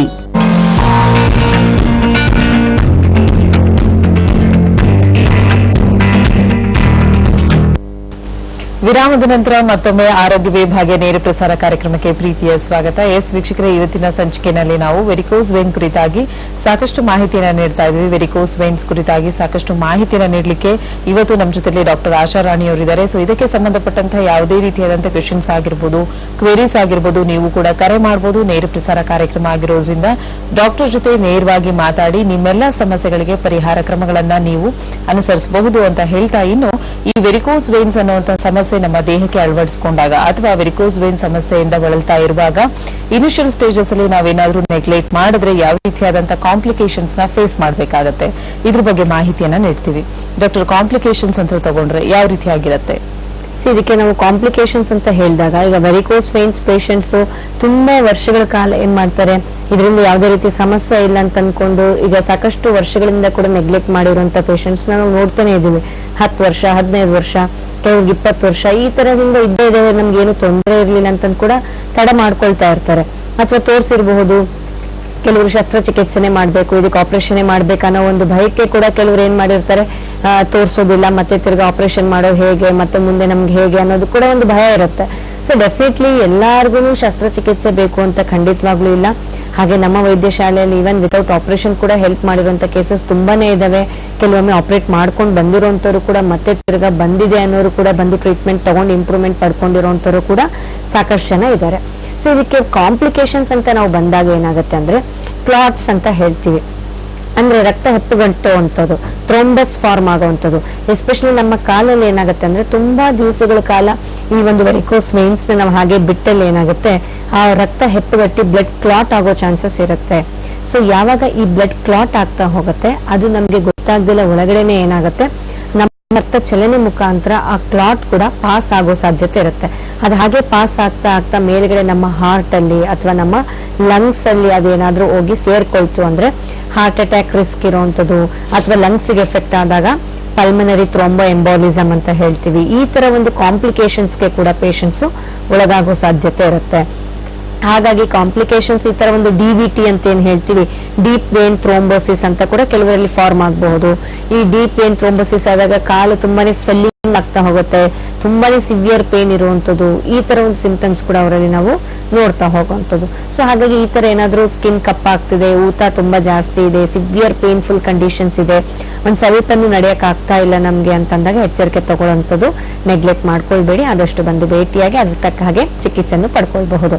ಸೊ ಇದಕ್ಕೆ ಇನ್ನಷ್ಟು ನಾವು ಕೆಲವರಲ್ಲಿ ಏನಾಗುತ್ತೆ, ಈಗ ಈ ಲೈಫ್ ಸ್ಟೈಲ್ ಅಂತ ತಿಳಿದಾಗ ಈಗ ಯೂಶಲಿ ನಾವೇನ್ ಹೇಳ್ತೀವಿ ಅಂತಂದ್ರೆ ಸಾಕಷ್ಟು ಈಗ ಪೇಷಂಟ್ಸ್ಗೆ ಕೆಲವರಿಗೆ ಅಭ್ಯಾಸ ಇರುತ್ತೆ ಕಾಲ್ ಮೇಲೆ ಕುತ್ಕೊಳ್ಳುವಂಥದ್ದು. ಸೊ ಇದನ್ನು ಕೂಡ ಕೆಲವೊಮ್ಮೆ ಏನಾಗುತ್ತೆ, ಸರ್ಕ್ಯುಲೇಷನ್ಗೆ ಎಫೆಕ್ಟ್ ಆಗೋ ಚಾನ್ಸಸ್ ಇರುತ್ತೆ. ತುಂಬಾ ಕಾಲಗಳು, ತುಂಬಾ ಗಂಟೆಗಳ ಕಾಲ ಅಥವಾ ತುಂಬಾ ವರ್ಷಗಳಿಂದ ಇದೇ ತರ ಮಾಡ್ಕೊಂಡು ಬಂದಲ್ಲಿ ಏನಾಗುತ್ತೆ, ಡೆಫಿನೆಟ್ಲಿ ಆ ಒಂದು ಕ್ರಾಸ್ ಟು ಲೆಗ್ಸ್ ಸಿಟ್ಟಿಂಗ್ ಏನ್ ಮಾಡ್ತೀವಲ್ಲ, ಇದರಿಂದ ಕೂಡ ಎಫೆಕ್ಟ್ ಆಗಿರೋ ಕೇಸಸ್ ನ ಕೂಡ ನಾವು ನೋಡುವಂಥದ್ದು. ಟೈಟ್ ಕ್ಲೋತಿಂಗ್ಸ್ ಅರೌಂಡ್ ವೇಸ್ಟ್, ಅಂದ್ರೆ ನಮ್ಮ ಕ್ಕೆ ತುಂಬಾ ಟೈಟ್ ಕ್ಲಾತಿಂಗ್ಸ್ ಹಾಕೊಳ್ಳುವಂಥದ್ದು, ಅದನ್ನ ಸ್ವಲ್ಪ ಅವಾಯ್ಡ್ ಮಾಡೋದು ಕೂಡ ಒಳ್ಳೇದು. ಹಾಗೆ ಕಾಲಿಗೆ ತುಂಬಾ ಬಿಸಿ ನೀರು ಹಾಕೊಳ್ಳುವಂಥದ್ದು, ಕೆಲವರಿಗೆ ಕಾಲ್ ಭಾರ ನೋವು ಅಂತ ಅಂದ್ಬಿಟ್ಟು ಕೆಲವರಿಗೆ ಏನ್ ಅಭ್ಯಾಸ ಇರುತ್ತೆ, ತುಂಬಾ ಹಾಟ್ ವಾಟರ್ ಹಾಕೊಳ್ಳುವಂಥದ್ದು ಕಾಲಿಗೆ. ಡೆಫಿನೆಟ್ಲಿ ಆ ತರ ಹಾಟ್ ವಾಟರ್ ಕಾಲಿಗೆ ಜಾಸ್ತಿ ಹಾಕೊಳ್ಬಾರ್ದು. ಇನ್ನಷ್ಟು ಆ ವೇನ್ಸ್ ವ್ಯಾಲ್ಸ್ ಮತ್ತೆ ಎಲಾಸ್ಟಿಸಿಟಿ ವೀಕ್ ಆಗೋ ಚಾನ್ಸಸ್ ಕೂಡ ಹೆಚ್ಚಾಗಿ ನಾವು ನೋಡುವಂಥದ್ದು. ಸೊ ಎಸ್ ಡಾಕ್ಟರ್, ಒಬ್ರು ಕಾಲರ್ ಇದ್ದಾರೆ. ಹಲೋ ಹಲೋ ಹಲೋ ಹಲೋ ನಮಸ್ತೆ, ನಿಮ್ಮ ಹೆಸರು ಹೇಳಿಮ್ಮ. ನಮಸ್ತೆ ಸರ್, ನಿಮ್ಮ ಹೆಸರು? ಓಕೆ, ಯಾವೂರಿಂದ ಕರೆ ಮಾಡ್ತಿದ್ದೀರಾ ಸರ್? ಬೆಂಗಳೂರು. ಓಕೆ, ಏನ್ ಪ್ರಶ್ನೆ ಇದೆ? ಡಾಕ್ಟರ್ ಇದ್ದಾರೆ ನಮ್ ಜೊತೆಲಿ, ಮಾತಾಡಿ. ಹಲೋ ಹಲೋ ಹಲೋ, ಹೇಳಿ, ಏನ್ ಸಮಸ್ಯೆ ಇದೆ ನಿಮ್ಗೆ? ಮೇಡಮ್ ಈ ತೊಡೆ ತಮ್ಮ ಬ್ಲಾಕ್ ಬರ್ತೈತೆ, ಚರ್ಮ ಎಲ್ಲ ಬ್ಲಾಕ್ ಬರ್ತೈತೆ. ತೊಡೆ ಭಾಗದಲ್ಲ? ಹೌದು ಮೇಡಮ್. ಓಕೆ, ತೊಡೆ ಸಂಧಿಯಲ್ಲೇ ತೊಡೆ ಭಾಗದಲ್ಲ? ಯಾವ ಭಾಗದಲ್ಲಿ? ಬರೀ ತೊಡೆ ಇಲ್ಲ ಅಥವಾ ತೊಡೆ ಸಂಧಿಯಲ್ಲ? ತೊಡೆ ಭಾಗದಲ್ಲ ಮೇಡಮ್. ಓಕೆ, ಬೆತ್ತ ಬೇರೆ ಏನಾದ್ರೂ ಸಮಸ್ಯೆ ಇದೆಯಾ? ಏನಿಲ್ಲ ಮೇಡಮ್, ಅದು ಅಲರ್ಜಿ ಹೋಗ್ತೈತೆ. ಓಕೆ, ಈಗ ಸ್ಕಿನ್ ಅಲ್ಲಿ ಸಮಸ್ಯೆ ಆಗ್ತಿದೆ ನಿಮ್ಗೆ, ತೊಡೆ ಹತ್ರ ಕಪ್ಪಾಗ್ತಾ ಇದೆ ಅಂತಿದ್ರೆ, ಕಡ್ತ ಆಗುವಂಥದ್ದು ಅಥವಾ ಏನಾದ್ರೂ ಸಮಸ್ಯೆ ಏನಾದ್ರೂ ಇದೆಯಾ? ಗುಳ್ಳೆಗಳು ಆಗುವಂಥದ್ದು ಅಥವಾ ಕೆರೆತ ಆಗುವಂಥದ್ದು ಏನಾದ್ರೂ ಸಮಸ್ಯೆ ಇದೆಯಾ ತೊಡೆದಲ್ಲಿ, ಅಥವಾ ಬರೀ ಕಪ್ಪಾಗ್ತಿದ್ಯಾ, ಬೇರೆ ಏನು ಸಮಸ್ಯೆ ಇಲ್ವಾ? ಅದು ಕಪ್ಪಾಗಿ ಕೆರೆತ ಬರುತ್ತೆ ಮೇಡಮ್. ಯಾಕಂದ್ರೆ ಈಗ ನಿಮ್ಗೆ ತೊಡೆದಲ್ಲಿ ಬರೀ ಕಪ್ಪಾಗ್ತಿದೆ ಅಂದ ತಕ್ಷಣಕ್ಕೆ ಸಾಕಷ್ಟು ಕಾರಣಗಳು ಇರುತ್ತಲ್ವಾ ಕಪ್ಪಾಗೋದಕ್ಕೆ. ನೀವ್ ಹೇಳ್ಬೇಕಾಗತ್ತೆ ಅದಕ್ಕೆ ಏನಾದ್ರೂ ಕಡ್ತ ಆಗ್ತಿದ್ಯಾ, ಗುಳ್ಳೆಗಳು ಆಗ್ತಾ ಇದೆಯಾ, ಚಿಕ್ಕ ಚಿಕ್ಕ ಒಂದು ರ್ಯಾಷಸ್ ಏನಾದ್ರೂ ಆಗ್ತಾ ಇದೆಯಾ, ಅಥವಾ ಗುಳ್ಳೆಗಳು ಆಗ್ತಾ ಇದೆಯಾ, ಚಿಕ್ಕ ಚಿಕ್ಕ ಗುಳ್ಳೆಗಳು ಆಗ್ತಿದ್ಯಾ, ಏನಾಗ್ತಿದೆ ಅಂತಂದ್ರೆ ನಾವು ಅಟ್ಲೀಸ್ಟ್ ಅದ್ರ ಬಗ್ಗೆ ತಿಳಿಸ್ಕೊಡ್ಬೋದು. ಬರೀ ಕಪ್ಪಾಗ್ತಿದೆ ಅಂದ್ರೆ ಏನಾಗುತ್ತೆ, ಸ್ಕಿನ್ ರಿಲೇಟೆಡ್ ಇಂದ ಆಗ್ತಾ ಇದೆಯಾ ಅಥವಾ ಬೇರೆ ಪ್ರಾಬ್ಲಮ್ಸ್ ರಿಲೇಟೆಡ್ ಇಂದ ಆಗ್ತಾ ಇದೆಯಾ ಅನ್ನೋದು ನಾವು ಕೂಡ ನೋಡ್ಬೇಕಾಗತ್ತೆ, ಸ್ಪಷ್ಟವಾಗಿ ತಿಳಿಸ್ಬೇಕು ಅಂದ್ರೆ. ಸೊ ನಿಮ್ಗೆ ಈಗ ಕಡ್ತ ಆಗ್ತಿದೆ ಅಂತ ಹೇಳ್ತಾ ಇದ್ದೀರಾ, ಬರೀ ಅಲ್ಲಿ ಅಷ್ಟೇ ಇದೆಯಾ ಮತ್ತೆ ಬೇರೆ ಭಾಗದಲ್ಲಿ ಏನಾದ್ರೂ ಸ್ಪ್ರೆಡ್ ಆಗಿದೆಯಾ ಅದು? ಹಲೋ, ಹಲೋ, ಅದಷ್ಟೇ ಇದೆಯಾ, ತೊಡೆ ಹತ್ರ ಅಷ್ಟೇ ಇದೆಯಾ, ಬೇರೆ ಭಾಗದಲ್ಲಿ ಏನಾದ್ರೂ ಸ್ಪ್ರೆಡ್ ಆಗಿದೆಯಾ? ಎರಡು ಸೈಡ್ ಮೇಡಮ್, ಎರಡು ಸೈಡ್ ಹಂಗೆ ಆಗೈತೆ. ಎಲ್ಲಾದ್ರೂ ತೋರಿಸಿದಿರಾ ಇದಕ್ಕೆ ಸಂಬಂಧ? ಇಲ್ಲ ಮೇಡಮ್, ಎಲ್ಲ ತೋರಿಸಿಲ್ಲ, ಅದಕ್ಕೋಸ್ಕರ ನಿಮ್ಗೆ ಪ್ರೋಗ್ರಾಮ್ ಮಾಡ್ತಿದ್ದೆ, ಅದಕ್ಕೋಸ್ಕರ ಮಾಡಿದೆ. ಓಕೆ, ಏನಂದ್ರೆ ನಿಮ್ಗೆ ಯಾಕಂದ್ರೆ ಇದು ಮೇನ್ ಸ್ಕಿನ್ ರಿಲೇಟೆಡ್ ಅಥವಾ ಏನನ್ನೋದು ನಾವು ಕೂಡ ಕನ್ಫರ್ಮ್ ಮಾಡ್ಬೇಕಾಗತ್ತೆ. ನೀವು ಹೇಳೋ ಸಿಂಪ್ಟಮ್ಸ್ ಕಪ್ಪಾಗ್ತಾ ಇದೆ, ಕಡ್ತ ಆಗ್ತಿದೆ ಅಂತ ಹೇಳ್ತಿದ್ರೆ, 2 ತೊಡೆ ಹತ್ರ ಕೂಡ ಇದೆ ಅಂತಿದ್ದೀರಲ್ಲ, ಬಂದು ಭೇಟಿ ಆಗಬಹುದು. ಸೊ ಅದು ಏನ್ ಸ್ಕಿನ್ ಪ್ರಾಬ್ಲಮ್ ರಿಲೇಟೆಡ್ ಇದೆಯಾ ಏನಿದೆ ಅನ್ನೋದು ನಾವು ಸ್ಪಷ್ಟವಾಗಿ ತಿಳಿಸಿ ಅದಕ್ಕೆ ಚಿಕಿತ್ಸೆಯನ್ನು ಕೊಡಬಹುದು. ತುಂಬಾ ದಿವಸಗಳಿಂದ ಏನಾದ್ರೂ ಇದ್ರೆ ನೆಗ್ಲೆಕ್ಟ್ ಮಾಡ್ಕೊಳ್ಬೇಡಿ, ಆದಷ್ಟು ಬೇಗನೆ ತೋರಿಸ್ಕೊಳ್ಳಿ, ಚಿಕಿತ್ಸೆ ಪಡ್ಕೊಳ್ಳಿ. ಓಕೆ ಸರ್, ಕರೆ ಮಾಡಿದ್ದಕ್ಕಾಗಿ ಧನ್ಯವಾದಗಳು.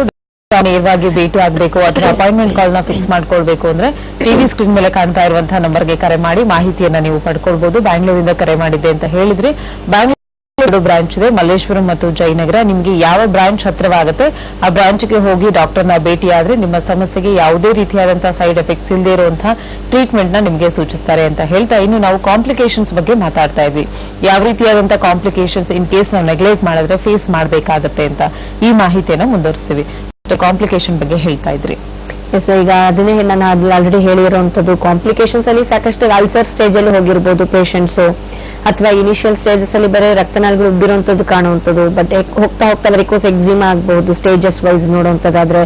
ನೆಕ್ಸ್ಟ್ ಲಾಸ್ಟ್ ಸ್ಟೇಜಸ್ಗೆ ತಲುಪದಂಗೆಲ್ಲ ಅಲ್ಸರ್ ಸ್ಟೇಜಸ್ಗೆ ಹೋಗ್ಬೋದು, ಹುಣ್ಣಾಗುವಂಥದ್ದು. ಕೆಲವರಲ್ಲಿ ಕಾಂಪ್ಲಿಕೇಶನ್ಸ್ ಡಿವಿಟಿ ಅಂತ ಹೇಳಿದೆ, ಈಗ ಹಾರ್ಟ್ಗೆ ಸಂಬಂಧಪಟ್ಟ ಹಾಗೆ ಇರ್ಬೋದು, ಲಂಗ್ಸ್ಗೆ ಸಂಬಂಧಪಟ್ಟ ಹಾಗೆ ಇರ್ಬೋದು, ಈ ತರ ಕೂಡ ಕಾಂಪ್ಲಿಕೇಶನ್ಸ್ ನೋಡುವಂಥದ್ದು. ಸೊ ಇದಕ್ಕೆ ಮುಖ್ಯವಾಗಿ ನಾವು ಮಾಡುವಂಥದ್ದು ಲೈಫ್ ಸ್ಟೈಲ್ ಕೂಡ ನಾನು ತಿಳಿಸ್ಕೊಟ್ಟೆ ಪೇಷಂಟ್ಸ್ ಆಲ್ರೆಡಿ. ವಾಕ್ ಮಾಡೋದಾಗಿರ್ಬೋದು, ಸ್ವಿಮ್ಮಿಂಗ್ ಕೂಡ ತುಂಬಾನೇ ಒಳ್ಳೇದು, ಸೈಕ್ಲಿಂಗ್ ಕೂಡ ತುಂಬಾನೇ ಒಳ್ಳೇದಂತ ಹೇಳ್ತೀವಿ. ಸೊ ಒಂದ್ ವೇಳೆ ಈಗ ಯೂಶಲಿ ನಾನು ಬಿಸಿ ನೀರು ಕೂಡ ಕಾಲಿಗೆ ಹಾಕೊಳ್ಳುವಂಥದ್ದನ್ನ ಅವಾಯ್ಡ್ ಮಾಡೋದು ಉತ್ತಮ ಅಂತ ಕೂಡ ಹೇಳಿದೆ. ಬಿಕಾಸ್ ಅದು ಮತ್ತಷ್ಟು ಎಲಾಸ್ಟಿಸಿಟಿನ ಡ್ಯಾಮೇಜ್ ಮಾಡೋ ಸಾಧ್ಯತೆ ಇರುತ್ತೆ. ಹಾಗೆ ಸಾಲ್ಟ್ ಫುಡ್ಸ್ ನ ಕೂಡ ಸ್ವಲ್ಪ ಇಂಟೇಕ್ ನ ಕಡಿಮೆ ಮಾಡೋದು ಕೂಡ ಒಳ್ಳೇದು. ಈ ಒಂದು ವೆರಿಕೋಸ್ ವೇನ್ಸ್ ಇರುವಂತವ್ರಿಗೆ ಈ ತರ ಒಂದು ಗಮನಕ್ಕೆ ಇಟ್ಕೊಂಡು ಪೇಷಂಟ್ಸ್ ಸ್ವಲ್ಪ ಫುಡ್ ನ ತಗೊಳ್ಳೋದ, ಅಥವಾ ಲೈಫ್ ಸ್ಟೈಲ್ ನ ವಾಕಿಂಗ್ ಅಥವಾ ರೆಸ್ಟ್ ಮಾಡೋದಾ, ಅಥವಾ ಎಷ್ಟು ಮಟ್ಟಿಗೆ ಮಾಡಬೇಕು, ಅಥವಾ ಯಾವ ಎಕ್ಸರ್ಸೈಸಸ್ ಮಾಡ್ಕೊಳ್ಬೇಕು, ಎಷ್ಟು ಮಟ್ಟಿಗೆ ನಾವು ವಾಕ್ ಮಾಡಬಹುದು, ಏಜ್ ರಿಲೇಟೆಡ್ ನೋಡ್ಕೊಂಡು, ಅಥವಾ ಅವ್ರ ಸಿವಿಯರಿಟಿ ಪ್ರಾಬ್ಲಮ್ಸ್ ನೋಡ್ಕೊಂಡು ಖಂಡಿತವಾಗ್ಲೂ ಅವರಲ್ಲಿ ನಾವು ತಿಳಿಸ್ಕೊಡ್ಬೋದಾಗತ್ತೆ. ಸೊ ಇದನ್ನೆಲ್ಲ ಪೇಷಂಟ್ಸ್ ನೆಗ್ಲೆಕ್ಟ್ ಮಾಡದಲ್ಲೇ ಒಂದು ಮೇಂಟೈನ್ ಮಾಡ್ಕೊಂಡ್ರೆ ಖಂಡಿತವಾಗ್ಲೂ ಒಳ್ಳೆ ರಿಸಲ್ಟ್ಸ್ ಅನ್ನೋದು ಅವರಲ್ಲಿ ಸಿಗುತ್ತೆ.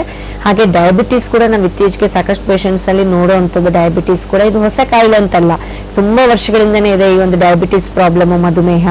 ಕೆಲವರಲ್ಲಿ ಡಯಾಬಿಟಿಸ್ ಇರೋರಲ್ಲಿ ರಿಸ್ಕ್ ಜಾಸ್ತಿ ಇರುತ್ತೆ ಅಂತ ಕೂಡ ನಾವು ಹೇಳ್ತೀವಿ. ಬಿಕಾಸ್ ಡಯಾಬಿಟಿಸ್ ಇರುವಂತ ಪೇಷಂಟ್ಸ್ ಅಲ್ಲಿ ಎಲ್ಲರಿಗೂ ಗೊತ್ತಿರುವಂತದ್ದೇ ನರಗಳು ವೀಕ್ ಆಗುವಂಥದ್ದು, ರಕ್ತನಾಳಗಳು ವೀಕ್ ಆಗುವಂಥದ್ದು, ಮೂಳೆಗಳು ವೀಕ್ ಆಗುವಂಥದ್ದು, ಹಾಗೆ ನಮ್ಮ ರೋಗ ನಿರೋಧಕ ಶಕ್ತಿನೇ ವೀಕ್ ಆಗುವಂಥದ್ದು, ಬೇರೆ ಬೇರೆ ಕಾಯಿಲೆಗಳು ಬರೋದಕ್ಕೆ ಚಾನ್ಸಸ್ ಜಾಸ್ತಿನೇ ಇರುತ್ತೆ ಅನ್ನೋದು ಪ್ರತಿಯೊಬ್ಬರಿಗೂ ಗೊತ್ತಿರುವಂತ ವಿಷಯನೇ. ಹಾಗೆ ರಕ್ತನಾಳಗಳ ವ್ಯಾಲ್ವ್ಸ್ ಕೂಡ, ರಕ್ತನಾಳಗಳ ಎಲಾಸ್ಟಿಸಿಟಿ ಕೂಡ ವೀಕ್ ಆಗಿ ಕೆಲವೊಮ್ಮೆ ಏನಾಗಬಹುದು, ಕೆಲವು ಪೇಷಂಟ್ಸ್ಗೆ ಡಯಾಬಿಟಿಸ್ ಇಂದ ಕೂಡ ಬ್ಲಡ್ ಸರ್ಕ್ಯುಲೇಷನ್ಗೆ ಪ್ರಾಬ್ಲಮ್ ಆಗಿ ಕೂಡ ಈ ವೆರಿಕೋಸ್ ವೇನ್ಸ್ ಏನಾದ್ರು ಬಂದಿದ್ದಲ್ಲಿ, ಡಯಾಬಿಟಿಸ್ ಕೂಡ ಇದ್ದಲ್ಲಿ ನೆಗ್ಲೆಕ್ಟ್ ಇನ್ನಷ್ಟು ಮಾಡಬಾರ್ದು ಅವರು. ಬಿಕಾಸ್ ಈಗ ಡಯಾಬಿಟಿಸ್ ವಿತ್ ವೆರಿಕೋಸ್ ವೇನ್ಸ್ ಇದೆ ಅಂದಾಗ ಆದಷ್ಟು ನಾವು ಕೇರ್ಫುಲ್ ಆಗಿ ಮೇಂಟೈನ್ ಮಾಡ್ಬೇಕಾಗತ್ತೆ. ಗಾಯಗಳಾಗ್ಲಿದ್ದಂಗೆ, ಏಟ್ ಆಗ್ಲಿದ್ದಂಗೆ, ಏನೇ ಒಂದು ಸಣ್ಣ ಸಮಸ್ಯೆ ಇದ್ರೂ ಕೂಡ ಆದಷ್ಟು ಅದನ್ನ ಅರ್ಲಿ ಪ್ರಿಕಾಷನ್ ತಗೊಳ್ಳುವಂಥದ್ದು ಉತ್ತಮ ಅಂತ ನಾವು ಹೇಳ್ತೀವಿ. ಬಿಕಾಸ್ ಏನೇ ಸ್ವಲ್ಪ ಗಾಯ ಆಯ್ತು ಅಂದ್ರೂ ಕೂಡ ಡಯಾಬಿಟಿಸ್ ಇರೋರಿಗೆ ಮೊದಲೇ ಸ್ವಲ್ಪ ಹೀಲಿಂಗ್ ಕೆಪಾಸಿಟಿ ಕಡಿಮೆ ಇರುತ್ತೆ, ಬೇಗ ಗಾಯ ಒಣಗೋದಿಲ್ಲ, ಡೀಪ್ ವುಂಡ್ಸ್, ಡೀಪ್ ಕಟ್ಸ್ ಆಗಿದ್ರೆ ಅಂತ ನಾವು ಹೇಳ್ತೀವಿ. ಸೊ ಅಂತದ್ರಲ್ಲಿ ವೆರಿಕೋಸ್ ವೇನ್ಸ್ ಇದ್ದು ಏನಾದ್ರೂ ಗಾಯಗಳು ಏಟಾಯ್ತು ಅಂದ್ರೆ ಮತ್ತಷ್ಟು ಕಷ್ಟ ಆಗುತ್ತೆ. ಹಾಗಾಗಿ ಅದನ್ನ ಕೇರ್ಫುಲ್ ಆಗಿ ಮಾನಿಟರ್ ಮಾಡ್ಕೋಬೇಕಾಗತ್ತೆ ಪೇಷಂಟ್ಸ್. ವೆರಿಕೋಸ್ ವೇನ್ಸ್ ಇದ್ದಲ್ಲಿ ವಿತ್ ವೆರಿಕೋಸ್ ವೇನ್ಸ್ ಜೊತೆಗೆ ಡಯಾಬಿಟಿಸ್ ಇತ್ತು ಅಂದಾಗ ಆದಷ್ಟು ಸ್ವಲ್ಪ ಕೇರ್ಫುಲ್ ಮಾನಿಟರ್ ಮಾಡ್ಕೊಂಡು ಅದಕ್ಕೆ ಪ್ರಾಪರ್ ಟ್ರೀಟ್ಮೆಂಟ್ ಕೂಡ ತಗೊಳ್ಬಹುದು. ಹೋಮಿಯೋಪತಿ ಔಷಧಿ ಜೊತೆಗೆ ಈಗ ಡಯಾಬಿಟಿಸ್ಗೆ ಅಥವಾ ಬೇರೆ ಕಾಯಿಲೆಗಳಿಗೆ ಮೆಡಿಸಿನ್ಸ್ ತಗೊಳ್ತಾ ಇರ್ತಾರೆ. ಈಗ ಈ ವೆರಿಕೋಸ್ ವೇನ್ಸ್ಗೆ ಅಥವಾ ಬೇರೆ ಇನ್ನಿತರ ಸಮಸ್ಯೆಗಳಿಗೆ ಜೊತೆಗೆ ತಗೊಳ್ಬಹುದಾ ಹೋಮಿಯೋಪತಿ ಔಷಧಿ, ಅದರ ಜೊತೆಗೆ ಇರೋದು ಕೂಡ ಒಂದು ಕನ್ಫ್ಯೂಷನ್ಸ್ ಅಥವಾ ಗೊಂದಲ ಇರುತ್ತೆ. ಖಂಡಿತವಾಗ್ಲೂ ತಗೋಬಹುದು. ಆ ಒಂದು ಔಷಧಿ ನೀವು ತಗೊಳ್ತಿದ್ದ ಜೊತೆಗೆ ಕೂಡ ಈ ಔಷಧಿನ ಕೂಡ ತಗೋಬಹುದು. ಯಾವುದೇ ರೀತಿ ಸಮಸ್ಯೆ ಅನ್ನೋದು ಅಥವಾ ಅಡ್ಡ ಪರಿಣಾಮ ಅಂತ ಯಾವುದೇ ರೀತಿ ಇರೋದಿಲ್ಲ ಹೋಮಿಯೋಪತಿ ಔಷಧಿಯಲ್ಲಿ. ಹಾಗೆ ಶಸ್ತ್ರಚಿಕಿತ್ಸೆ ಅಥವಾ ಆಪರೇಷನ್ಸ್ ಅಂತ ಕೂಡ ಯಾವುದೇ ರೀತಿ ಇರೋದಿಲ್ಲ. ಸೊ ಹಾಗಾಗಿ ಅರ್ಲಿ ಸ್ಟೇಜಸ್ ಅಲ್ಲಿ ಏನೇ ಇದ್ರೂ ಕೂಡ, ಅಥವಾ ಅಲ್ಸರ್ ಸ್ಟೇಜ್ ಆಗಿರ್ಬೋದು, ಕಾಂಪ್ಲಿಕೇಶನ್ ಸ್ಟೇಜ್ ಅಲ್ಲಿ ಇರ್ಬೋದು, ಫಸ್ಟ್ ಯಾವ ಹಂತದಲ್ಲಿ ಇದ್ದೀರಾ ಅದನ್ನೆಲ್ಲ ನಾವು ನೋಡ್ಕೊಂಡು ಡಯಾಗ್ನೋಸ್ ಮಾಡಿ ಯಾವ ಒಂದು ವೇ ಆಫ್ ಟ್ರೀಟ್ಮೆಂಟ್ ನಿಮ್ಗೆ ಹೆಲ್ಪ್ ಮಾಡಬಹುದು, ಎಷ್ಟು ಮಟ್ಟಿಗೆ ನಿಮ್ಗೆ ಇಂಪ್ರೂವ್ಮೆಂಟ್ಸ್ ಕೊಡಬಹುದು ಅನ್ನೋದು ಕೂಡ ಮಾಹಿತಿ ಕೊಡಬಹುದು. ಯಾವುದೇ ರೀತಿ ಸೈಡ್ ಎಫೆಕ್ಟ್ಸ್ ಅನ್ನೋದು ಕೂಡ ಹೋಮಿಯೋಪತಿ ಔಷಧಿಯಲ್ಲಿ ಇರೋದಿಲ್ಲ. ನಾವಿಲ್ಲಿ ನಮ್ಮ ವೈದ್ಯಶಾಲೆಯಲ್ಲಿ ಕೊಡುವಂತ ಔಷಧಿ ಮೇನ್ ಜೆನೆಟಿಕ್ ಕಾನ್ಸ್ಟಿಟ್ಯೂಷನಲ್ ಟ್ರೀಟ್ಮೆಂಟ್ ಅಂತ ಬಗ್ಗೆ ಮಾತಾಡೋಣ. ಕಾಲರ್ ಇದ್ದಾರೆ. ಹಲೋ ಹಲೋ, ನಮಸ್ತೆ. ನಮಸ್ತೆ, ನಿಮ್ಮ ಹೆಸರು? ಹಲೋ, ಹಲೋ, ನಮಸ್ತೆ, ಹೇಳಿ. Hello, TV volume complete mute ಮಾಡಿ ಸರ್, ಇಲ್ಲಾಂದ್ರೆ ನಿಮ್ಮ ವಾಯ್ಸ್ ನಮ್ಗೆ ಕೇಳಿಸ್ತಾ ಇದೆಯಾ? ನಮಸ್ತೆ, ಕೇಳಿಸ್ತಾ ಇದೆ ನಿಮ್ಮ ವಾಯ್ಸು. ನಿಮ್ಮ ಸಮಸ್ಯೆ ಏನಿದೆ ಹೇಳಿ. ನಮ್ಮ ಸಮಸ್ಯೆ ವೆರಿಕೋಸ್ ವೇನ್. ಓಕೆ, ಕಾಲಲ್ಲಿ ಗಾಯ ಆಗ್ಬಿಟ್ಟಿದೆ, ಓಕೆ ಬಲ್ಗಾಲ ಗಾಯ ಆಗ್ಬಿಟ್ಟಿದೆ. ಓಕೆ 2 ವರ್ಷ ಆಯ್ತು ಗಾಯ ಆಗಿ. ವಾಸಿ ಆಯ್ತಲ್ಲ ಮೇಡಮ್. ಓಕೆ, ವೆರಿಕೋಸ್ ವೇನ್ ಸಮಸ್ಯೆ ಶುರುವಾಗಿ ಎಷ್ಟು ವರ್ಷ ಆಯ್ತು? ಮೇಡಮ್ ವೆರಿಕಾಸ್ ವೇನ್ ಸಮಸ್ಯೆ ಶುರುವಾಗಿ ಒಂದು 6 ವರ್ಷ ಆಗಿತ್ತು ಮೇಡಮ್. ವಯಸ್ಸು ಎಷ್ಟಿದೆ? ವಯಸ್ಸು 55 ವರ್ಷ ಆಗಿದೆ ಮೇಡಮ್. ಓಕೆ, ಬೇರೆ ಏನಾದ್ರು ಶುಗರ್ ಏನಾದ್ರು ಇದೆಯಾ? BP sugar?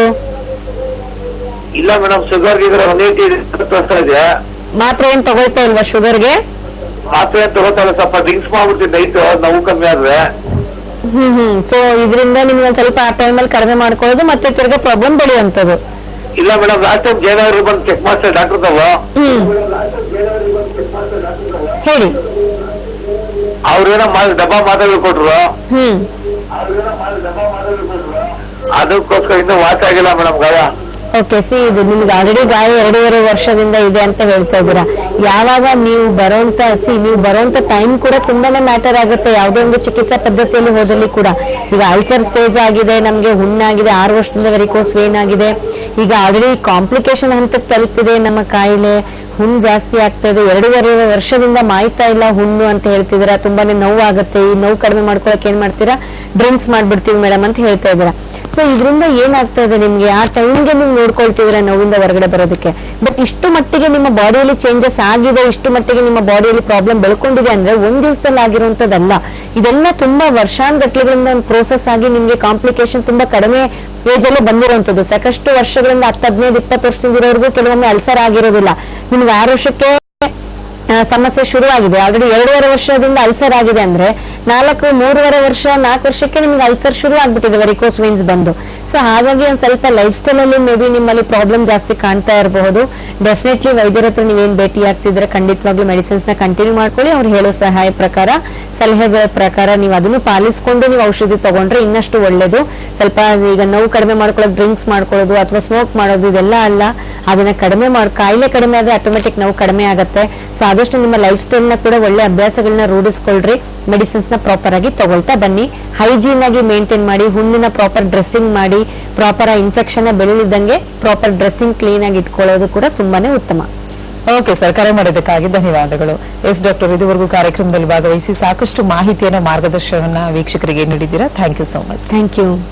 ಎಸ್ ವೀಕ್ಷಕರೇ, ಇವತ್ತಿನ ನೇರ ಪ್ರಸಾರ ಕಾರ್ಯಕ್ರಮದಲ್ಲಿ ಸಾಕಷ್ಟು ಮಾಹಿತಿಯನ್ನ ಅಂದ್ರೆ ವೆರಿಕೋಸ್ ವೇನ್ ಕುರಿತಾಗಿ ಸಾಕಷ್ಟು ಮಾಹಿತಿಯನ್ನ ಡಾಕ್ಟರ್ ನಿಮಗೆ ನೀಡಿದ್ದಾರೆ. ಸೊ ಇವತ್ತಿನ ಕಾರ್ಯಕ್ರಮ ಎಲ್ಲರಿಗೂ ಉಪಯುಕ್ತವಾಗಿದೆ ಅಂತ ಭಾವಿಸ್ತಾ ಕಾರ್ಯಕ್ರಮವನ್ನು ಮುಕ್ತಾಯಗೊಳಿಸ್ತಾ ಇದ್ದೀವಿ. ನಮಸ್ಕಾರ.